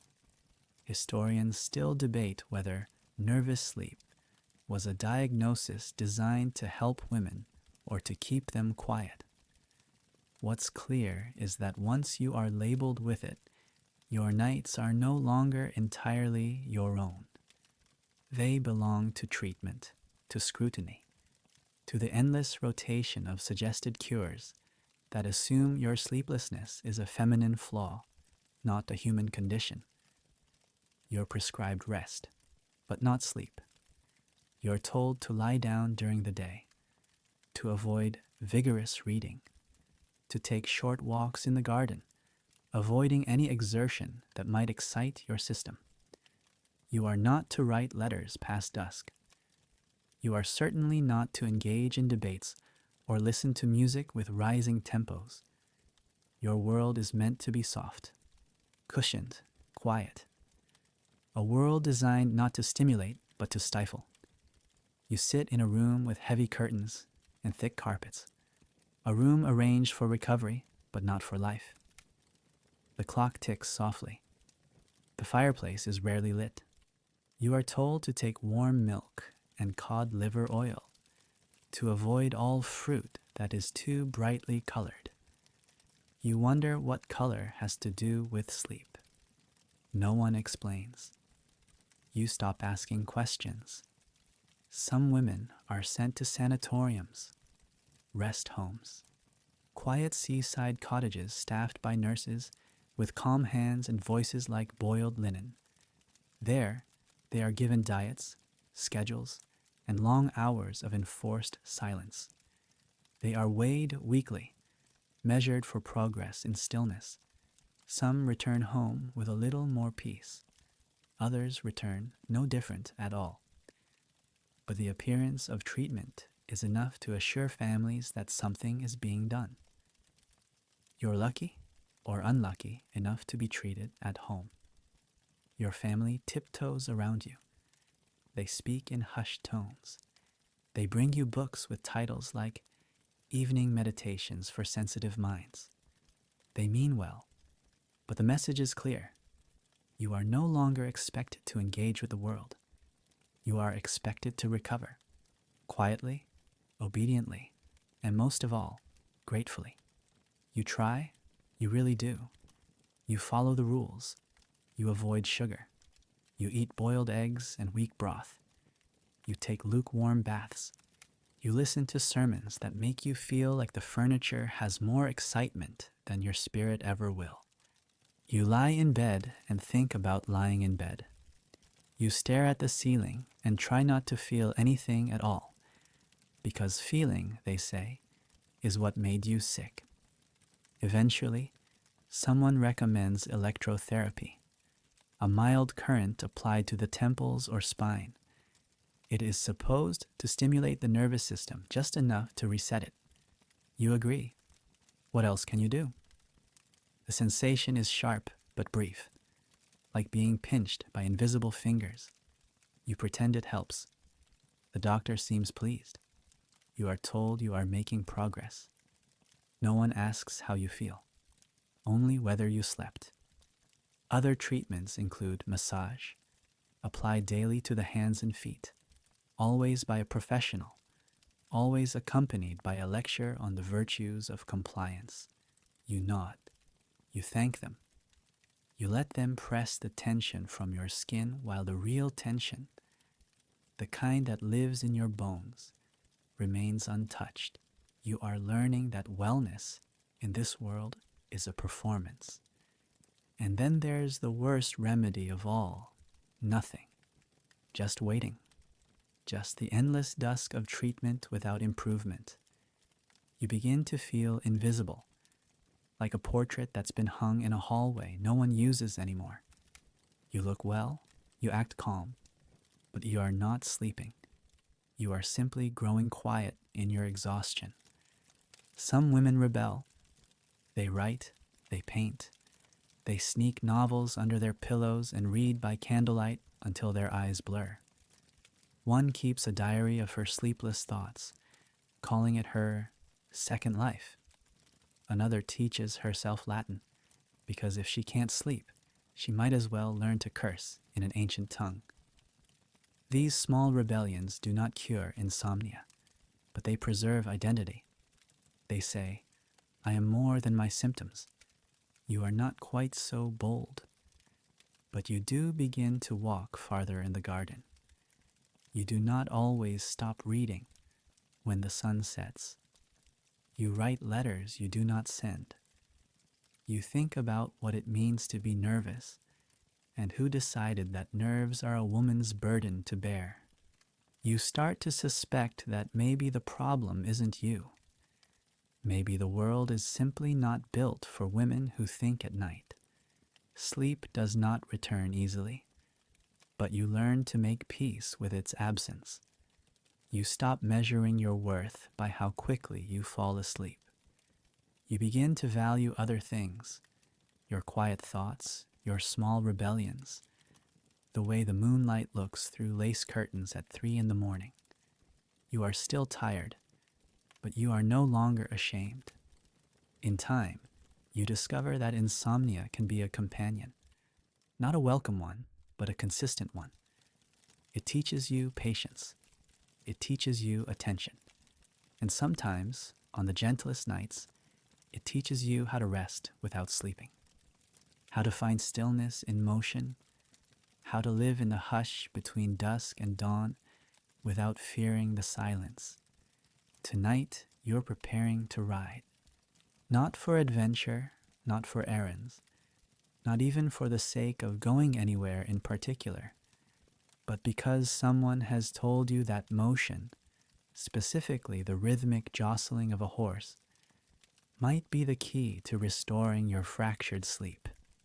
It's called equine therapy now, but back then it was just something doctors recommended when other remedies failed. A change of scenery, a change of pace. So you brush the saddle, cinch the girth, and mount, all under a sky smeared with clouds that seem as tired as you feel. The horse is old, gentle, and mostly interested in avoiding puddles. That suits you. You're not chasing speed, you're chasing rest. Victorians swore by it. Fresh air, regular movement, the clip-clop of hooves as a kind of lullaby for the nerves. For those with a persistent insomnia, Horseback riding was often prescribed as a daytime remedy, especially for the delicately wired and the mentally overwrought. Lo, historians still debate whether it worked physiologically or simply provided a distraction powerful enough to crowd out worry. Either way, the recommendation stuck. Some even claimed the motion mimicked the swaying of a cradle, returning the adult body to its earliest memory of sleep. You don't fall asleep on the horse, but you do begin to feel something unwind. Not all at once, just a loosening, like the slow untying of a knot that's lived behind your sternum for years. You let the animal's pace set your breath. Inhale with the step, exhale with the sway. You don't think about sleep. You don't think about anything. That's the point. You ride past hedges, past empty fields, past the same stone wall you've passed 100 times before, and somehow it all feels new, or at least quiet. And quiet feels like hope. Not everyone had a horse. For many, the alternative was the sea. Sea air, sea walks, sea voyages, each touted as potent cures for sleeplessness. You read about people who booked month-long stays at coastal boarding houses just to breathe salt and listen to gulls. You imagine standing barefoot on a pebble beach at dawn, the wind pulling at your sleeves, the sky indifferent and beautiful. They said it was the negative ions, or the minerals, or the crashing sound of waves that drowned out the noise inside. You wouldn't know. You've never been to the sea, but you dream of it, often. Those who could afford it combined both cures. Ride in the morning, walk the cliffs by afternoon. Doctors wrote prescriptions that read like vacation brochures. 1 hour of riding per day, preferably in view of the horizon, followed by brisk coastal walking. Avoid excitement, eat soft foods, retire early. You envy those prescriptions. They sound like life, not treatment, but you are not wealthy. You have a horse, and that's more than many. So you ride. Others swore by carriages, the gentle bump of wheels over cobblestone, the sway of suspension, the lurch at corners. One woman insisted she could only sleep after a half-hour ride through uneven country roads. Her coachman reportedly timed the route so precisely that she was asleep before the third hill. You try riding in a borrowed cart once. It's loud, jarring. You nearly fall out. You stick with a horse. You also read about swing beds. Not hammocks, but full wooden frames, suspended from the ceiling by ropes or iron hooks. The idea was the same. Movement invites sleep. You try to imagine installing one in your bedroom. The ceiling is cracked. The beams are questionable. You imagine waking up on the floor, surrounded by splinters and regrets. Still, the thought lingers. Eventually, the motion becomes ritual. You ride every morning, rain or sun, tired or not. Your neighbors nod politely. They don't ask questions. Maybe they think you're disciplined. Maybe they think you're odd. You don't care. Because those rides are the only time you feel close to something like peace. You return home dust-covered, wind-blown, and strangely lighter. Not always, not magically, but often enough that you keep going. Some nights, after a good ride, you sleep. Not for long, not deeply, but enough to remember what dreaming feels like. And the dreams are vivid. Rolling hills, blue sky, the creak of saddle leather. You wake with aching thighs and a strange kind of gratitude. Gratitude for the animal, for the wind, for the distance between you and the walls of your own mind. The sleep experts of the time also advocated for exertional fatigue. That is, tiring the body until the mind had no choice but to follow. You try this. You muck the stables, you scrub floors, you carry buckets of water. You walk until your feet are sore and your shoulders slump like wilted flowers. It doesn't always work. Sometimes exhaustion turns into agitation. Sometimes it sharpens your thoughts instead of dulling them. But other times, it pushes you over the edge, into a heavy, breathless descent into rest. You learn to gauge the difference, to tell when your body is ready, when your limbs are too tired to argue with your brain. On those nights, you barely make it to the bed. You fall in, not like someone seeking sleep, but like someone surrendering. And it is a surrender, not graceful, not elegant, but real. You sleep with your mouth open. You wake with creases on your cheek. And it is glorious. Not all of this is sustainable. There are days when the horse limps, when your back aches too much to lift the saddle, when the rain comes sideways and refuses to stop. On those days, you sit by the window and imagine emotion. You rock gently in your chair. You hum to yourself. You pretend you are a ship, a wave, a bird gliding just above the surf. And sometimes, pretending is enough. You realize the body holds memory, that movement echoes, that your muscles remember the rhythm long after the riding stops. You lie in bed and feel it, the ghost of motion, the trace of the trail, the whisper of hooves in the night. It is not sleep, but it is close. Tonight, the window is open. Not because it's warm, not because you forgot, but because someone told you that a bit of fresh air might help. Victorian wisdom often included this advice. Sleep with a cracked window. Let in the night breeze. Share your room with the stars. So you're trying it. The wind slides in like a cautious visitor, brushing past the curtains, stirring the corners of the room with a chill that prickles your arms. You lie there, blanket pulled to your chin, listening to the faint sounds of leaves shifting and distant horseshoes on cobblestone. It's not quiet, not really, but it's a different kind of noise, one you didn't make, one you didn't invite. Somehow, that makes it easier to accept. Victorians believed that the body needed ventilation during sleep. Stale air was said to cloud the brain, agitate the nerves, and trap night vapors that led to troubled dreams.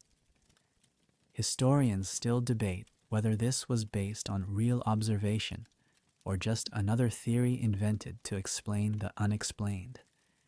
But the open window cure was simple, cheap, and widely adopted. Some took it further, removing curtains altogether, or sleeping with shutters ajar, regardless of the weather. Exposure was believed to be invigorating. You suspect it's mostly just cold. You try to focus on the air, to let it carry your thoughts somewhere quieter. But the wind has opinions tonight. It whistles, it creeps, it clacks the shutter against the frame and rattles a loose nail in the sill. You sit up, adjust the latch, fold the blanket more tightly, and lie back down. The air continues. Less intrusive now. Just a whisper across your cheek, like someone almost brave enough to speak. There's also the moon. Tonight it's bright, full, and slightly smug. You can't look directly at it. It glares through the window like a judgmental ant. You consider closing the curtain, but decide against it. There's something comforting about having the sky within reach, even if it's slightly condescending. Some sleep manuals recommended moonlight exposure, saying it cooled the blood and cleansed the nerves. Others warned against it entirely, claiming it disturbed the humors and caused lunacy. You split the difference by turning your face to the side, Then there's the smell. The air carries it in. Damp earth, chimney smoke, a faint trace of something floral, maybe jasmine or just the memory of it. It's different from the usual bedroom scent of old linen and burned down candles. You breathe it in, deeply. You imagine your lungs thanking you. You pretend the scent carries sleep with it, invisible and slow, like fog creeping over hills. Some went further than opening a window. They moved their beds closer to the wall, then away from it, under the window, then across the room. One doctor recommended turning the bed 90 degrees every full moon to prevent energetic stagnation. Another swore that placing your head beneath the window allowed the soul to align with the stars. You try to picture that, your soul poking out through your hair, aligning politely with constellations. You try not to laugh. It's late. There were also those who built sleeping porches, wooden platforms enclosed by screens, meant for summer months when indoor air became thick and unforgiving. People dragged their mattresses outside and slept with the wind as their only companion. You wonder what that would be like, if being so close to the world would invite peace or paranoia. You're not sure. But the idea lingers. For some, open windows were symbolic. They represented trust, vulnerability, a willingness to let the world in, even a little. You think about that as you lie beneath the draft, wondering how many others are doing the same. Maybe someone across town is also staring at the ceiling, blanket pulled to their chin, wondering if tonight will be different.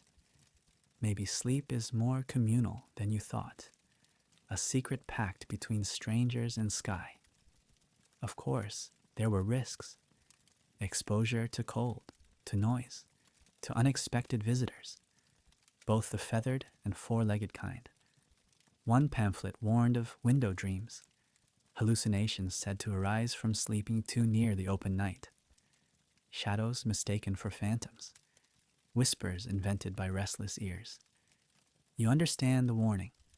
The mind does strange things when the dark feels infinite, but you're too tired to worry. And maybe that's the real cure. You adjust again. The blanket slides. The breeze touches your toes. You think about closing the window, but don't. You think about how something as simple as air has become a nightly decision. How the angle of a latch now carries the weight of your hopes. You think about a phrase you once read. Let sleep find you as the air does, without effort. You try to believe it, and then, for a moment, you do. You let the air in. You let it carry your worries toward the window. You picture them dissolving into the branches, into the sky, into the quiet night beyond. You lie still. You breathe slowly. The air is cool, but your body is warm. The balance is fragile. You don't want to move. You don't want to think. You just want to stay right here, in this breathless in-between, where sleep feels close enough to touch. Not all nights end this way. Sometimes the wind howls. Sometimes it dies. Sometimes the scent is wrong, or the moon is cruel, or the neighbors shout too loudly. But tonight, the breeze is kind. The silence holds. And in that quiet, beneath that open window, you find something like rest. Tonight, you're not following advice from a doctor, a neighbor, or a well-meaning aunt.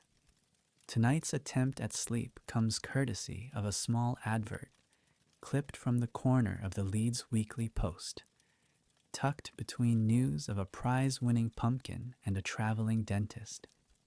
It reads, Dr. Penlow's somnolent solutions, brass beds, dream syrups, and mental rebalancers, guaranteed to quiet the restless mind.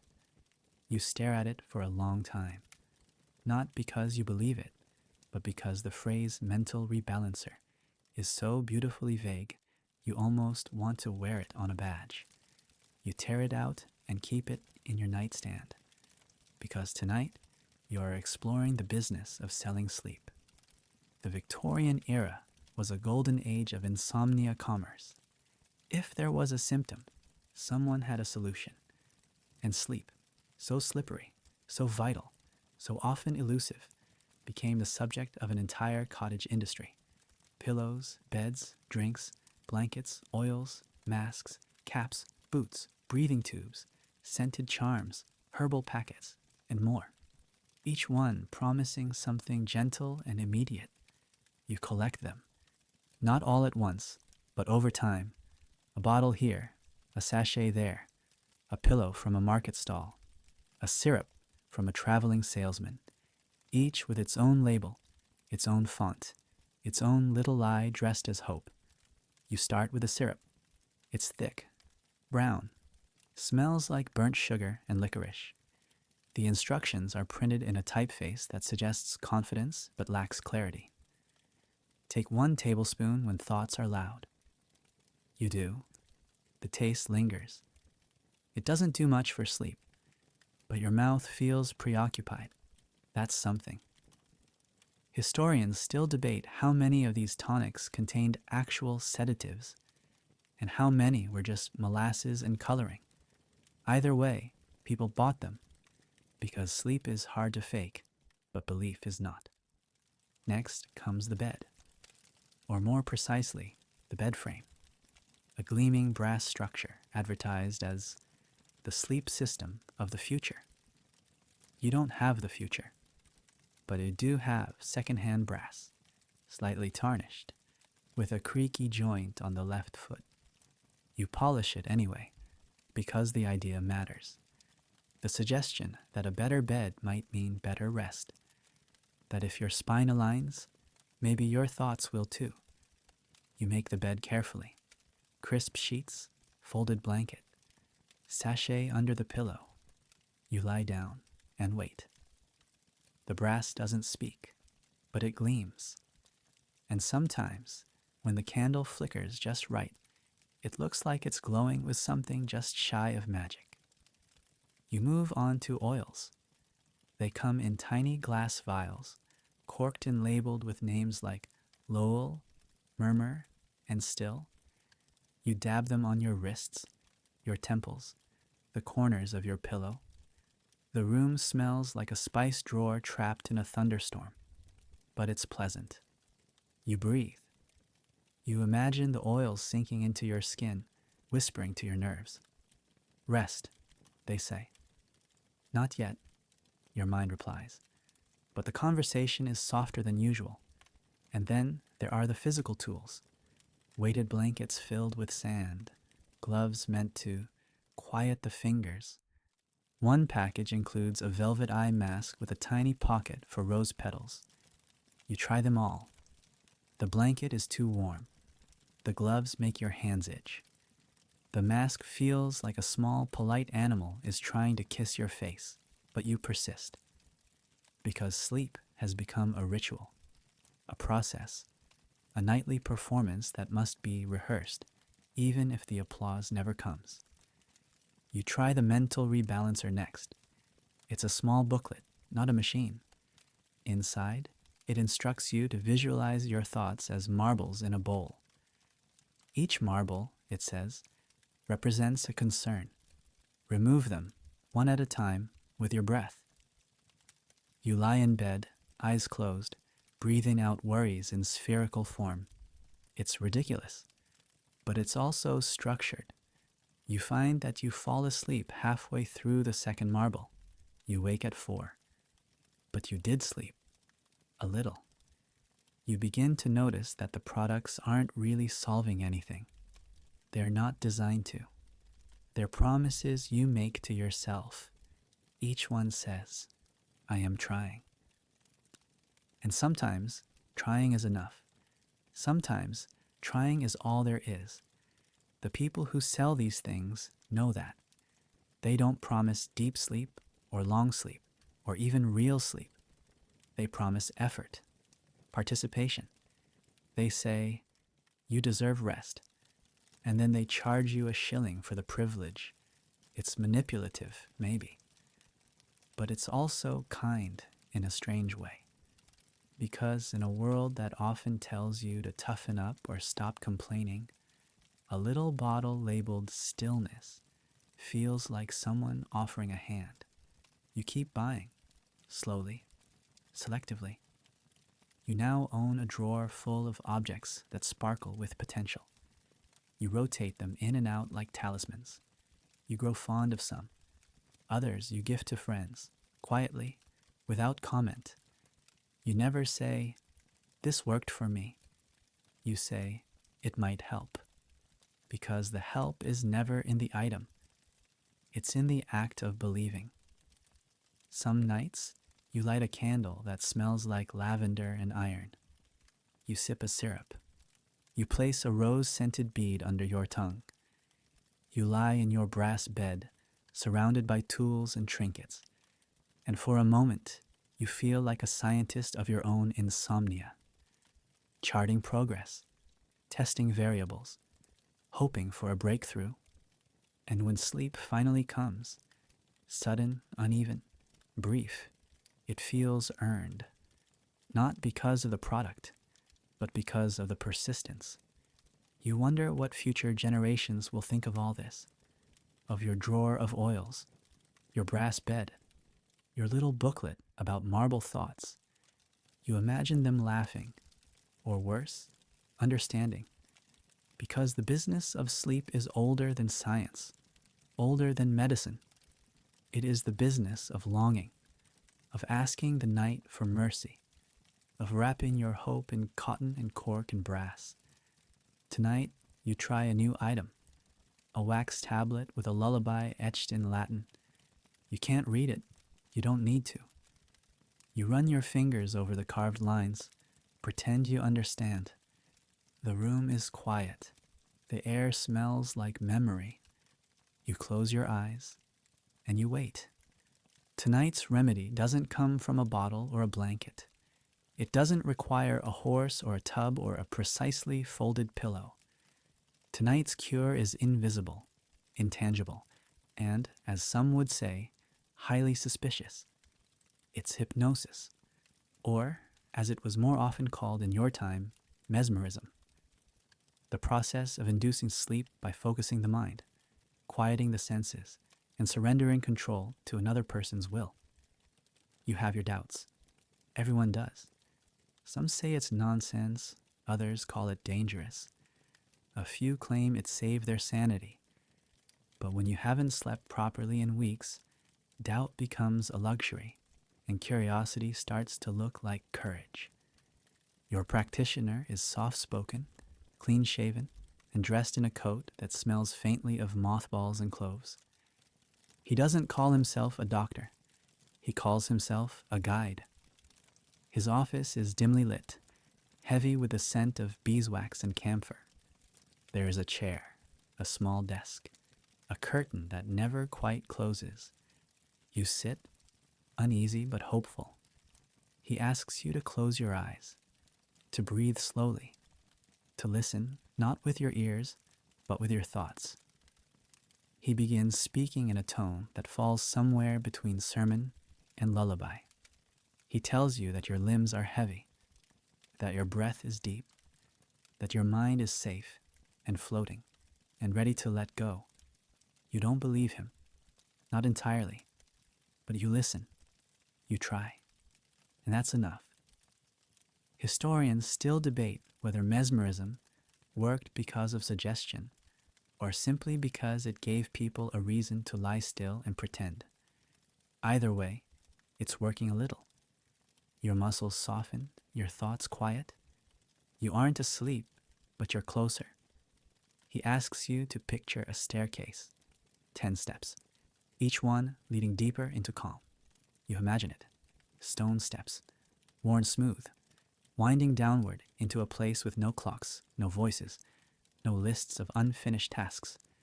With each step, your breath slows, your fingers loosen, Your jaw unclenches.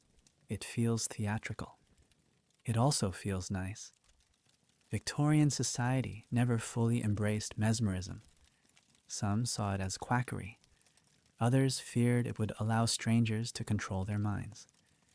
But there were believers, people who swore that a well-timed session could reset the nervous system, restore lost dreams, and silence the chattering mind. You want to believe. You try to believe, because believing is easier than sitting awake in the dark, watching the shadows twitch. Some sessions were private. Others were public spectacles, with mesmerists waving their hands before crowds, sending volunteers into apparent trances. You've never seen one, but you've read the accounts. Women fainting delicately, men slumping sideways like marionettes with cut strings. It all seems dramatic, unlikely. But then again, so does the idea that your own brain is the enemy of your rest. You decide not to judge too quickly. The practitioner continues. He tells you that your thoughts are leaves on a stream, that you can watch them float by without needing to reach for them. You imagine that too. A quiet stream, a leaf shaped like worry, another shaped like memory. They pass. You don't chase. You lie still and let them go. He doesn't touch you. He doesn't chant. He just speaks, slowly, evenly, as though trying to convince the air to thicken into peace. You begin to drift, not into sleep exactly, but into something else, a softer place, a place without edges. When the session ends, he doesn't say, "Wake up." He says, "Return gently." You open your eyes. The room is the same, but your body isn't. Your shoulders feel lower. Your heartbeat feels steadier. You didn't sleep, but you rested. And that's more than most nights give you. You go home and try to replicate it. You sit in your own chair. You speak aloud to yourself in the same slow cadence. You picture the staircase. You picture the stream. Sometimes it helps. Sometimes it doesn't. But the practice itself becomes part of your ritual. Another tool, another chance. Not everyone is kind about it. Some laugh when you mention hypnosis. Others warn you it opens your mind to suggestion, that you could wake up thinking you're a duck. You don't argue, you just nod. Because no one argues with people who sleep well. You read more. You find pamphlets with titles like The Science of Slumber and The Mesmeric Key to Peace. Some offer scripts. Others offer talismans, amulets said to boost receptivity. You try one. It's a bit of quartz wrapped in copper wire. It does nothing, but it looks nice on the nightstand. Eventually, you stop needing the voice. You can hear it in your head. The same tone, the same staircase, the same stream.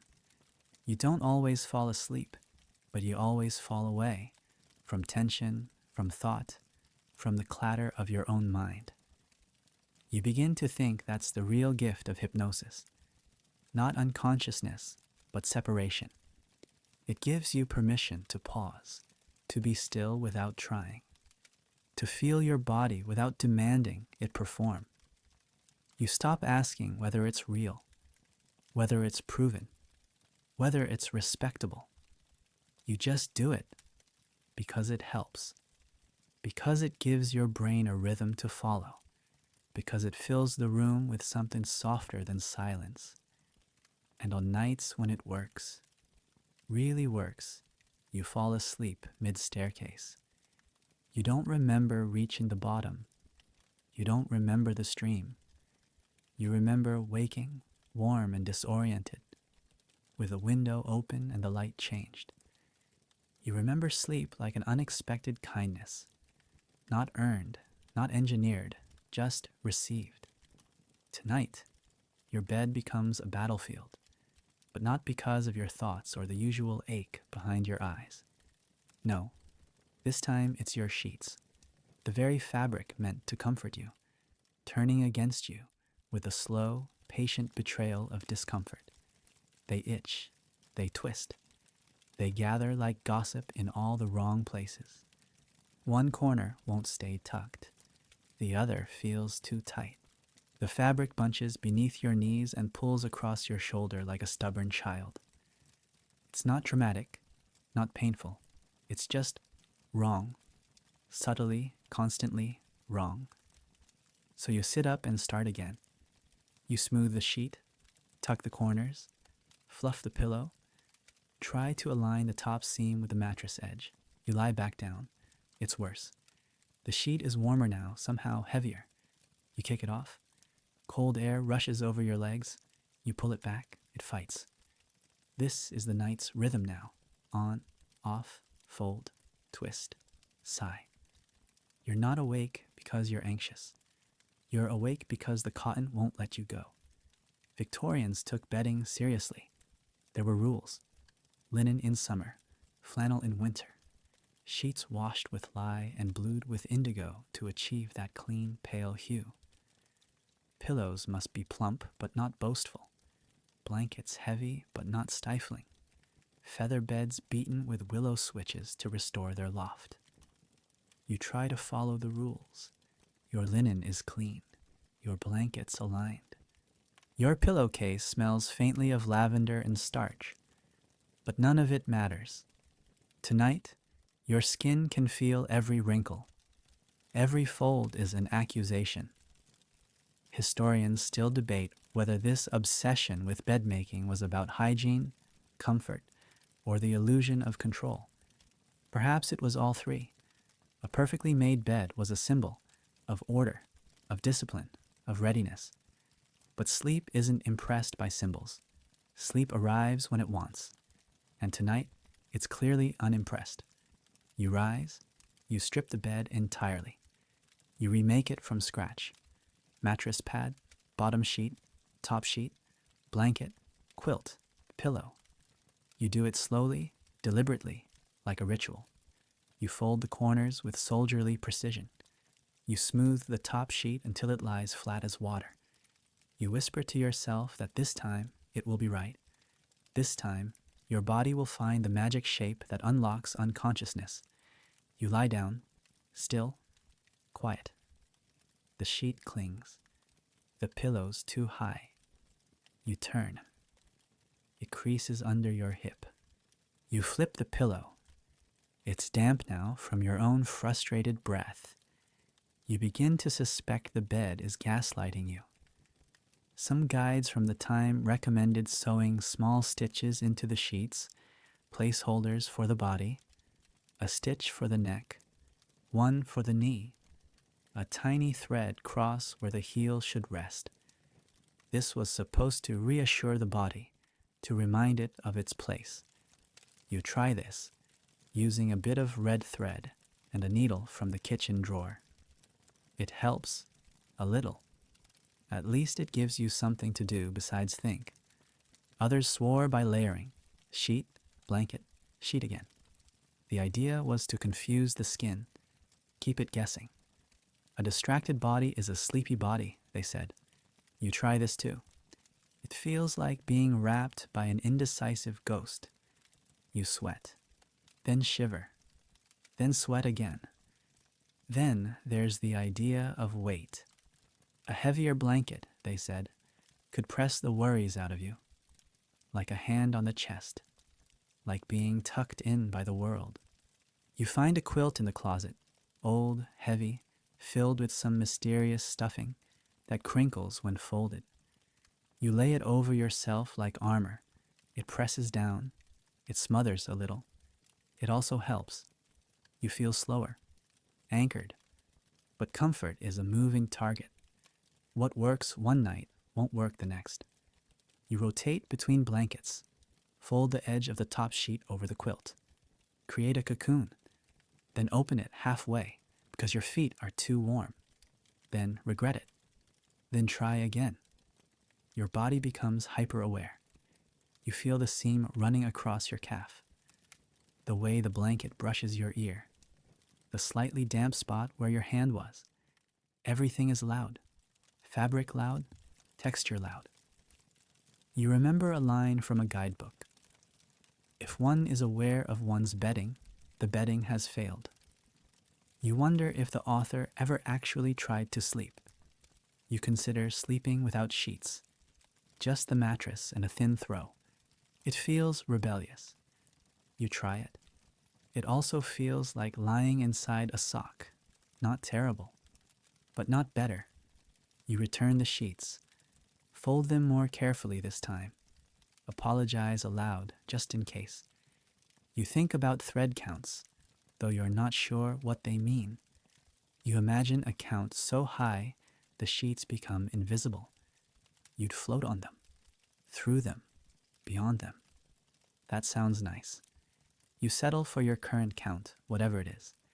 It's probably adequate. Nothing you own is luxurious, just functional, or supposed to be. You think about other people's beds, what they feel like, smell like. You imagine a bed that greets you, that holds you, that says, "Stay, you're safe here." Your bed says nothing. It creaks. And still, you persist. Because sleep might not care about your effort, but you do. You keep folding, tucking, trying.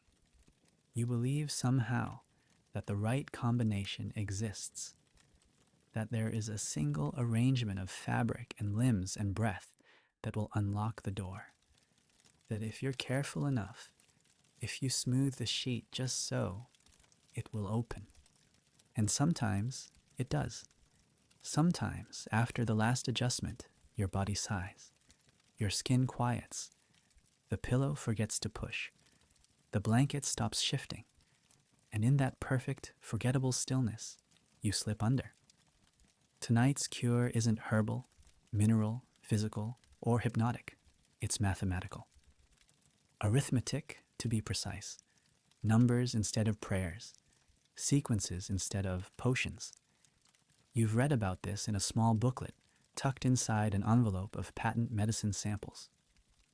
For the patient whose mind resists sleep, apply a structured mental task, it says. Let the mind work its own engine down. And so you begin, not counting sheep. That's for children and stage jokes. You count steps, imaginary ones, from your front door to the church, from the church to the baker's, from the baker's to the far field, where the fence slats lean. Each step a number, each number a lull. 1, 2, 3. Your foot lifts. 4, 5. Your foot falls. 6, 7, 8. The cobblestone under your heel feels imagined but real. It's meditative at first. Your thoughts narrow. The night fades. The ceiling disappears. You are walking in a mind-built version of your own village, and it's calm, ordered, silent. You keep walking. You reach the corner. You turn left. You turn right. Then your mind slips. Was that step 142 or 143? You lose count. You start again. Victorians loved counting. They believed numbers tamed the mind. Some guides suggested multiplication tables whispered aloud, or long divisions carried out mentally until exhaustion claimed the thinker. One man wrote of calculating the estimated weight of every item in his pantry, recalculating each time he imagined taking a bite. Another claimed success by converting Fahrenheit to Celsius in reverse for every known weather pattern since 1800. You try something simpler, counting backward from 1000 by sevens. You make it to 865 before wondering if you should have started at 2000. Historians still debate whether arithmetic helps because it distracts the brain or because it simulates the natural rhythms of sleep, a sort of artificial lullaby made of logic. What you find is that numbers are slippery. They resist attachment. You can't tie emotion to 847. It doesn't remind you of missed letters or awkward conversations. It's just a number, cold, clean, comforting. You try patterns next, evens, then odds, prime numbers, triangular numbers, squares. You lie flat on your back and trace each number in the air above your face with a finger. It feels silly. It also feels soothing. You're teaching your body to breathe with numbers. Inhale 1, exhale 2, inhale 3, exhale 4. You make it to 57 before the rhythm stumbles. You blink, and the ceiling is still there. There are stories of scholars who used logic puzzles to fall asleep. Chess moves, replayed in memory. Maps drawn in the dark behind closed eyes. One woman reportedly solved riddles in Latin until her dreams arrived in verse. You don't know Latin, but you do know how to sort things. You begin alphabetizing your worries. A is for appetite, B is for bills, C is for clocks. You reach H before losing track, a small triumph. Others suggested narrative counting. Count each day you remember from the last month, says one book. List every face you saw today. Name every room in your house. You try this too. You find it grounding. It feels like sweeping the corners of your mind. Not to tidy, but to note, acknowledge, accept. Then leave each thought in its place and walk away. You experiment with rhythm, breathing to 4, holding to 4, exhaling to 4. A perfect square of breath. You call it the breath box. You live inside it for 5 minutes, 10. The thoughts do not stop, but they slow. You picture them lining up, taking numbers like patrons at a butcher shop. You begin to feel like a manager of chaos, clipboard in hand. It's exhausting. You hope exhaustion is the point. There's comfort in numbers, in their indifference. You can't argue with them. You can't misinterpret them. You can only follow. You count the threads on the blanket, the flickers of the candle, the seconds between distant sounds. Each one becomes a marker, a bead on the rosary of your night. Some nights, you imagine tally marks carved into the wall beside your bed. Not to track the days without sleep, but to honor the effort. One mark for every counted step, every sequence attempted, every breath held steady. Your room becomes a cathedral of invisible arithmetic, a quiet monument to the work of trying. Eventually, the numbers lose shape. They blur. You miscount. You forget what number you were on. You try to remember, and the effort itself becomes too heavy. You stop counting. You start floating. And sometimes, that's when it happens. When your mind stops striving, stops tracking, stops trying to label every moment. The math dissolves. The steps vanish. And in the stillness that follows, sleep arrives. Not invited, not earned, but allowed. You don't always remember when it came, only that it did. That you woke to a slant of morning light and the faint scent of cold linen. That you blinked and realized you'd stopped counting somewhere near 412. That maybe, somewhere in the spaces between numbers, you'd found enough quiet to slip beneath the surface. Tonight, your ears are the problem. Not the ones on your head exactly, but the ones that seem to have detached from your body and become sentient, twitching at every creak, every shuffle, every distant dog bark 2 streets away.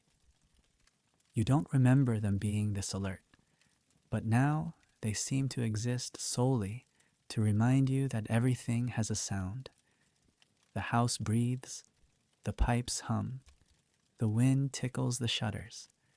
A loose floorboard flexes somewhere near your feet, and beneath it all, the worst sound of all, nothing. The long, unbroken silence between the tick of one moment and the next.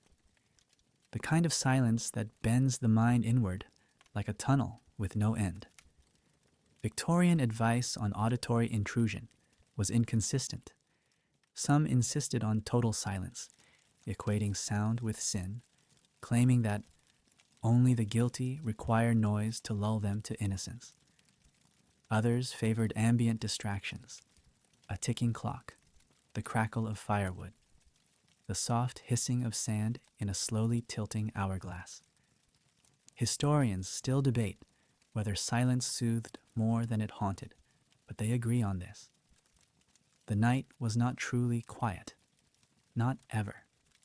Not in the country, where foxes screamed and owls conversed. Not in the city, where carts rattled past and drunken arguments bloomed like thistles at the pub door. You try stuffing your ears with wax. It dulls the sharpness, but makes your heartbeat thunder in your skull like distant war drums. You hear yourself breathe and decide that's worse than the creaking. You remove the wax. You lie back down. You try to accept the sounds. Welcome them. Rebrand them as comfort. But your ears are traitors tonight, always on alert. You light a candle and let the flame flicker just loud enough to create a rhythm. You shift your pillow until it crackles. You whisper nonsense aloud, just to fill the space. But the moment you go still, the sounds return.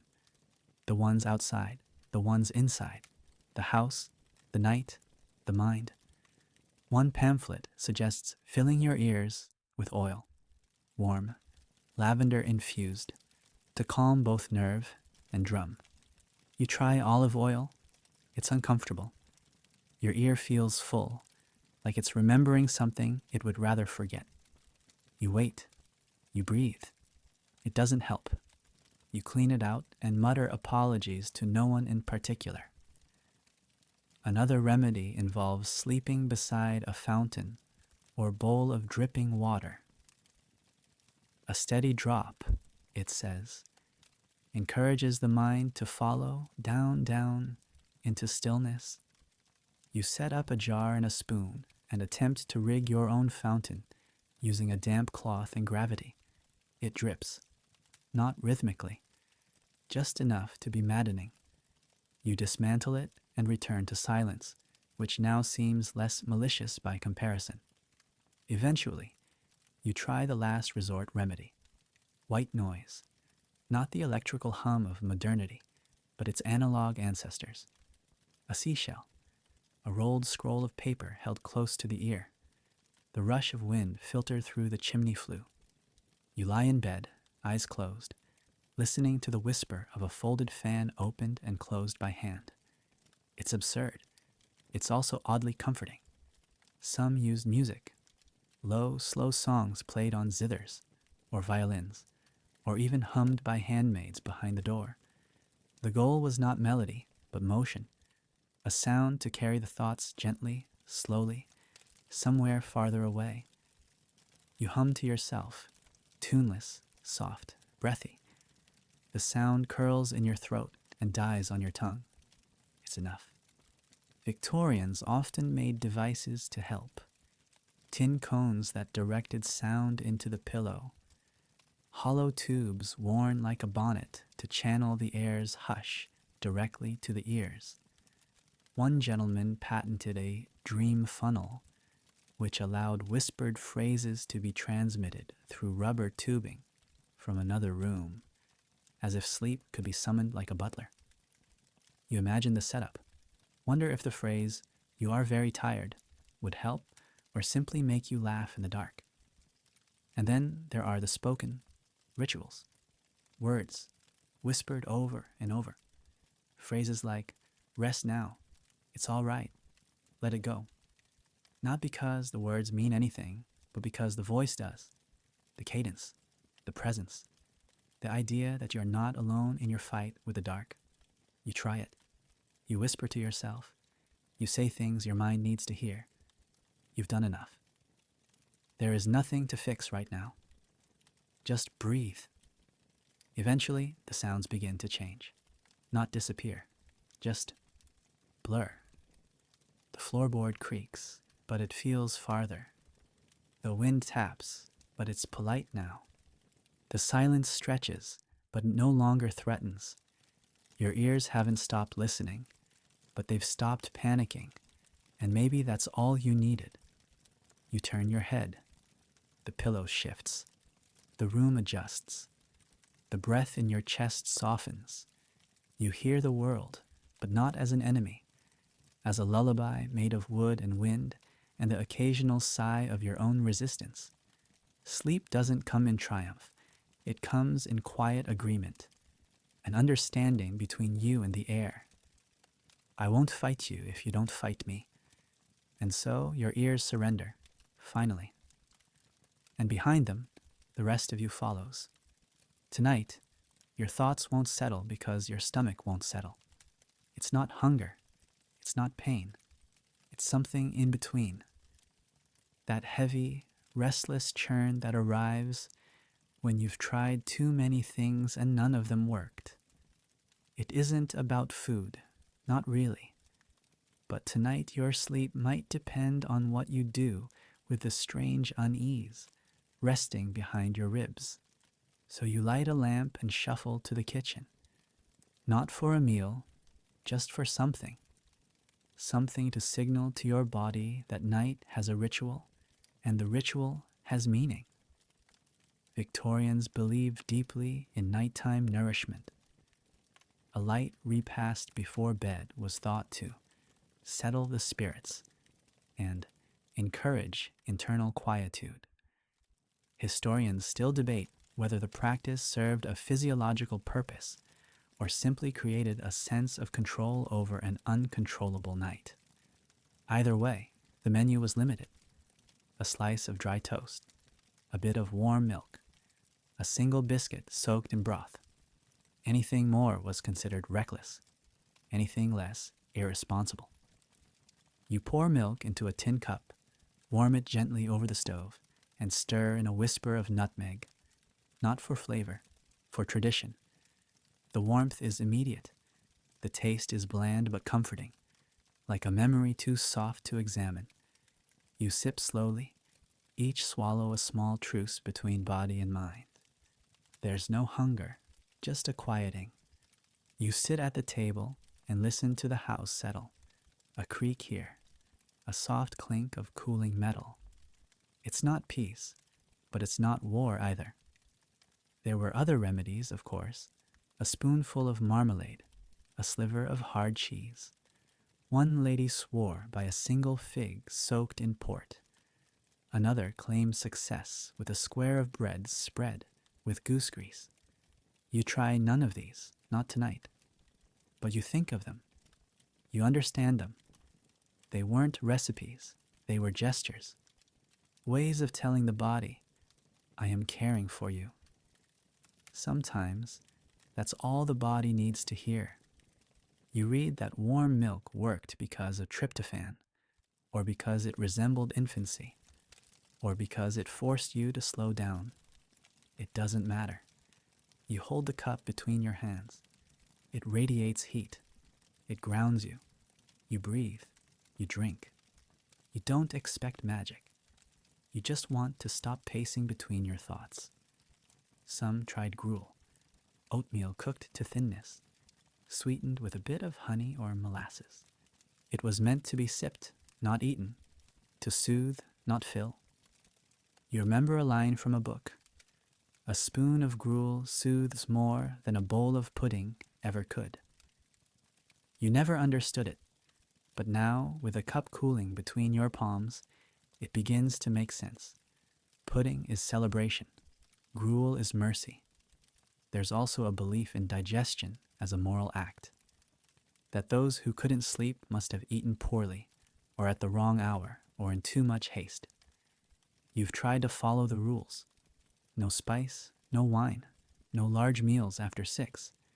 But your stomach does not observe clocks. It churns when it pleases. Tonight it is gentle, restless, but not rebellious. You finish the milk and rinse the cup, quietly, reverently, as though closing a chapter. You move slowly through the house, touching familiar objects as you go. The edge of the counter, the back of a chair, the doorknob polished by years of tired hands. These touches are not necessary, but they are comforting. They remind you that the night has borders. You return to bed. The sheets have cooled. You slide in, careful not to disturb the fragile quiet you've built. Your body feels heavier now. Not tired exactly, but willing. That's enough. Some manuals claimed that chewing was key, that the act of movement in the jaw signaled the brain to shift into a different mode. You think of this as you yawn, a stretch of the mouth, a crack of the jaw. Maybe that's why gum and biscuits worked for some. Maybe the body just needs to believe it's done something. You lie still. You breathe. You think of all the tiny meals you've tried over the months, all the midnight slices of bread, the half spoons of jam, the sips of broth. None of them miraculous, all of them meaningful. You think of every mother who has stirred milk over a candle flame, every hand that has broken toast in the dark, every person who has stood barefoot in their kitchen, searching for something they couldn't name. You think of them, and you feel less alone. You feel part of a ritual bigger than your insomnia, a quiet lineage of tired people feeding their bodies just enough to remind them they're human. Tonight it works, not because the milk was special, but because the moment was, because you made space for softness, because you stopped demanding and started offering. You offered warmth, quiet, stillness, and your body, at last, said yes. Tonight, your strategy is spiritual, not in the dramatic sense. No lightning bolts, no choir of ghosts, but in the slow, steady way that prayers have of carving silence into the walls. You've tried the physical. You've tried the herbal, the mathematical, the mechanical. Now you turn inward, not for answers, just for quiet. You sit at the edge of your bed, hands folded not out of habit, but because it feels like the least chaotic position they can assume. The candle flickers. The room watches. You begin. Victorian nights were often spiritual by default. Sleep was seen as a temporary death, and prayers before bed were both tradition and insurance. If I should die before I wake, children whispered, their voices too small for such heavy ideas. But the adults understood. You understand. It's not about fear. It's about readiness. You pray not because you expect to die, but because you want to rest without leaving anything unfinished. You don't recite the usual lines. Not tonight. Tonight, your prayer is a list of names, of things you forgot to do, of moments you mishandled, of kindnesses received. You do not ask for sleep. You simply offer what's left of the day to something bigger than yourself. Historians still debate whether this practice brought actual rest or simply the illusion of closure. But maybe illusion is enough. Maybe sleep doesn't need proof, just permission. Some guides suggested reading a psalm aloud before bed. Others preferred silent reflection. One pamphlet offered scriptural sleep suggestions, complete with verses numbered like remedies. Proverbs for anxiety, Psalms for sorrow, Ecclesiastes for perspective. You try Psalm 4:8. In peace I will lie down and sleep. For you alone, O Lord, make me dwell in safety. You repeat it, slowly, like a lullaby from a book too old to argue with. You're not especially devout, but you are tired. And faith, like sleep, doesn't always need full belief to be effective. Sometimes it just needs presence. You offer yours. You lie back. You whisper something you hope resembles gratitude. Not everyone trusted spiritual cures. Some feared too much prayer would rouse the soul instead of soothing it. Others claimed that overexposure to religious ideas could lead to nocturnal unrest of the moral conscience. You wonder how that diagnosis worked, if guilt could be measured in minutes awake, if salvation came with a proper sleep schedule. It seems unlikely, but you think about it anyway. You try a meditative version of prayer, repeating a single word on each breath. Peace, quiet, home. Words with no sharp corners. You match them to your inhale, your exhale. You feel the air become part of the rhythm. You forget what number breath you're on. That's good. That's the goal. Some claimed that writing prayers helped more than saying them. You try that too. A single sentence on a scrap of paper. May my thoughts rest before my body. You fold it. Place it under your pillow. It doesn't change anything, but it feels like you've spoken your need aloud. That matters. There were more elaborate rituals too. Candles lit in a specific order. Rosaries whispered by window light. One woman you read about traced crosses on her own arms until she slept. Another embroidered verses onto her bed sheets so her dreams would rest against holy language. You don't go that far, but you understand the instinct to give the night some shape, some kindness. You begin to see sleep not as absence, but as surrender, a gift, not a goal. And surrender, like prayer, requires stillness, requires faith, requires you to stop managing and just release. You've spent so many nights trying to outthink your own mind. Now you try to outbreathe it, to breathe so gently it forgets to be clever, to whisper so softly it forgets to argue. You think of others praying now. Somewhere, someone is lighting a candle. Somewhere, someone is folding their hands. Somewhere, someone is asking for rest, not for tomorrow's sake, but just to make it through tonight. You join them in silence. It's not a conversation. It's not even a request. It's just presence, shared and unseen. Eventually, the prayer changes shape. It becomes less about words and more about intention. Your heartbeat slows, your jaw loosens. You feel your body becoming a little less yours, a little more part of the room. You stop waiting for sleep to arrive and begin to imagine it has been sitting beside you all along, just waiting for you to be quiet enough to notice. And tonight, maybe that's enough. Maybe you don't need proof or peace or even comfort. Maybe you just need the stillness that comes when you stop needing. You lie in the dark, words fading, breath soft, hands open, the prayer unfinished, the moment complete.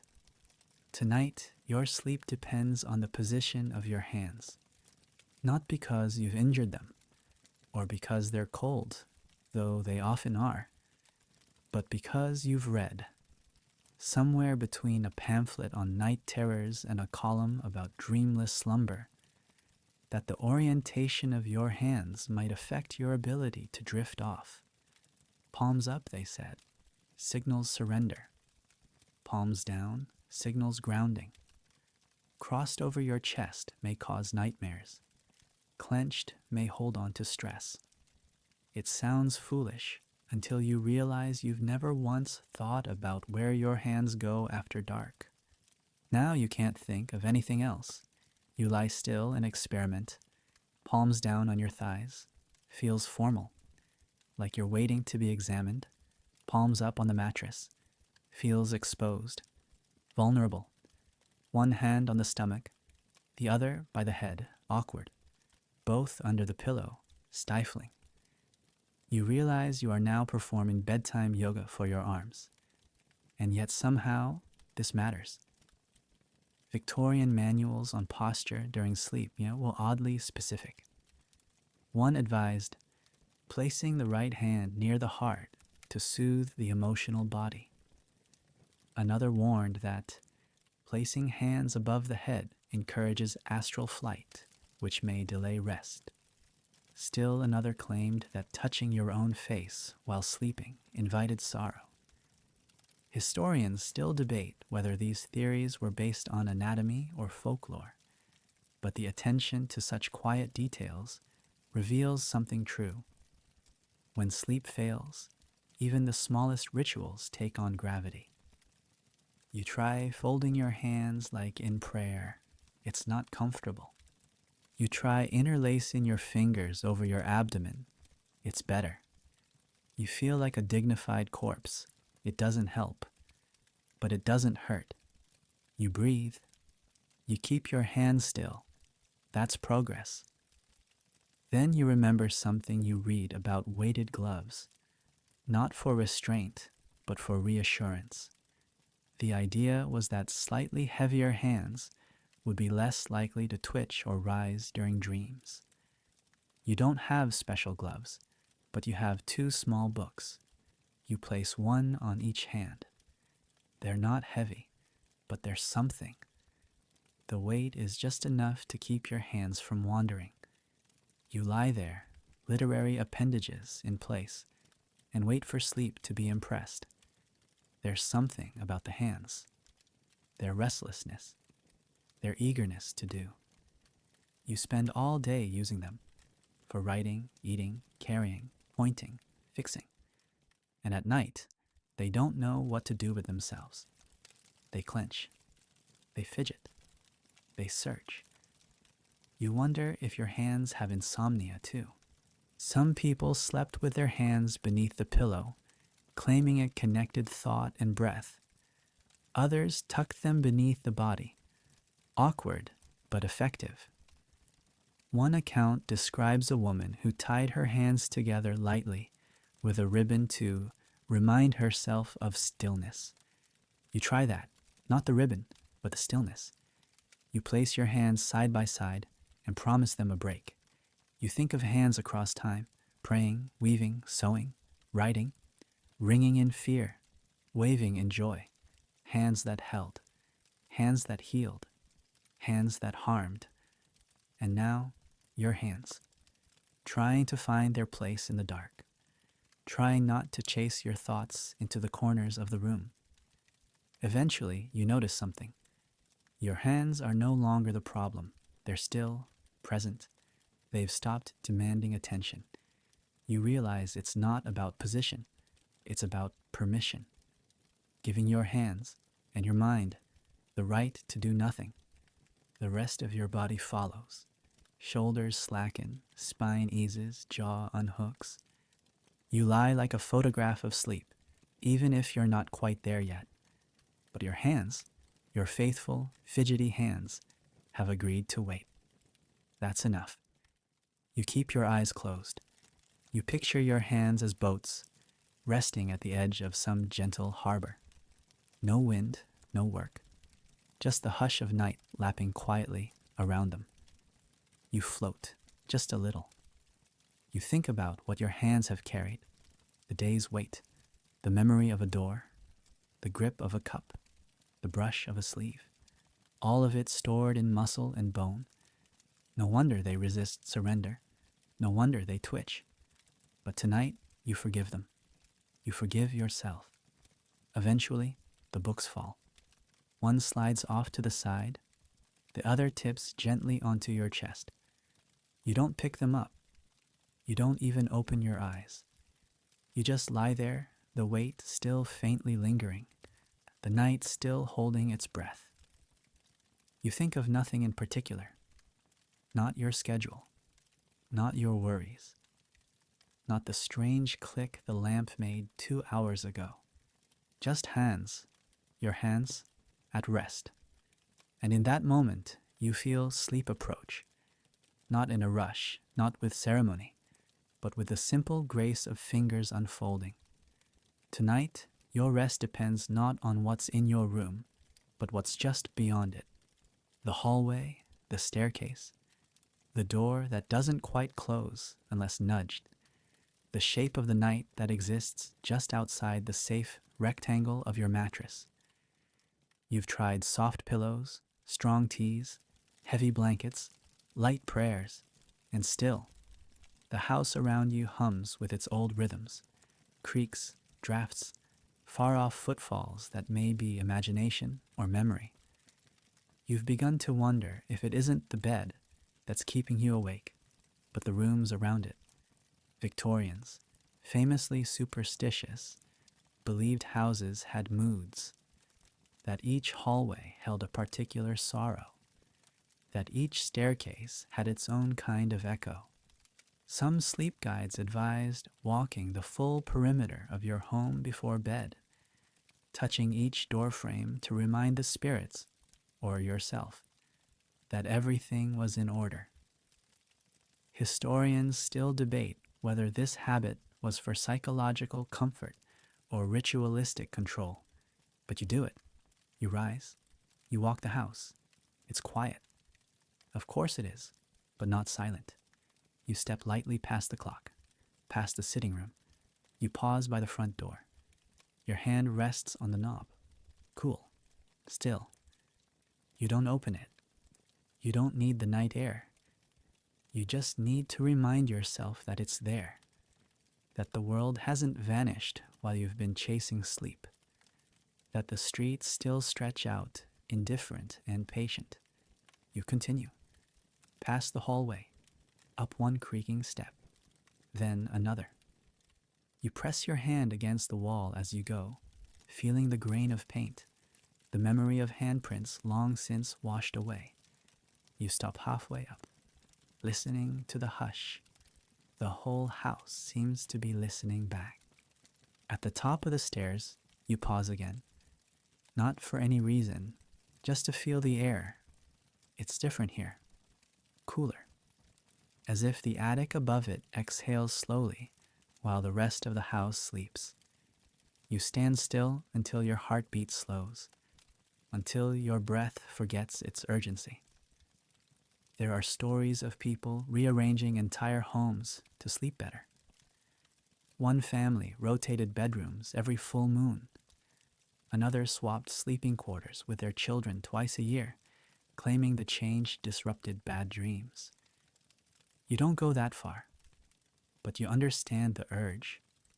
When sleep doesn't come, you start to believe it might be hiding somewhere else, in a different room, in a corner you've forgotten to dust. You return to your bedroom. Nothing has changed, but somehow it feels different. You've walked its edges. You've acknowledged the space. You've reminded your mind that this is the place it's supposed to rest. You lie down again, slower this time, more deliberate. You think about the floor beneath you, the beams, the boards, the weight of other rooms pressing gently above and below. You think about the old idea that energy settles like dust in the corners, and that a restless house creates restless people. You imagine sweeping that energy away with a broom made of thought and breath, one corner at a time. There are architectural theories, too, that narrow hallways compress thought, that pointed ceilings provoke anxious dreams, that curved windows invite forgiveness. You don't know if any of it is true, but you start to think of the house as a partner in your search for sleep. Not just a container for your body, but a co-conspirator, a place that watches your struggle and waits for you to surrender. You reach for your blanket, fold it just so, turn your head toward the wall. It's not new, it's not magic, but it's familiar. And tonight, familiarity feels like faith.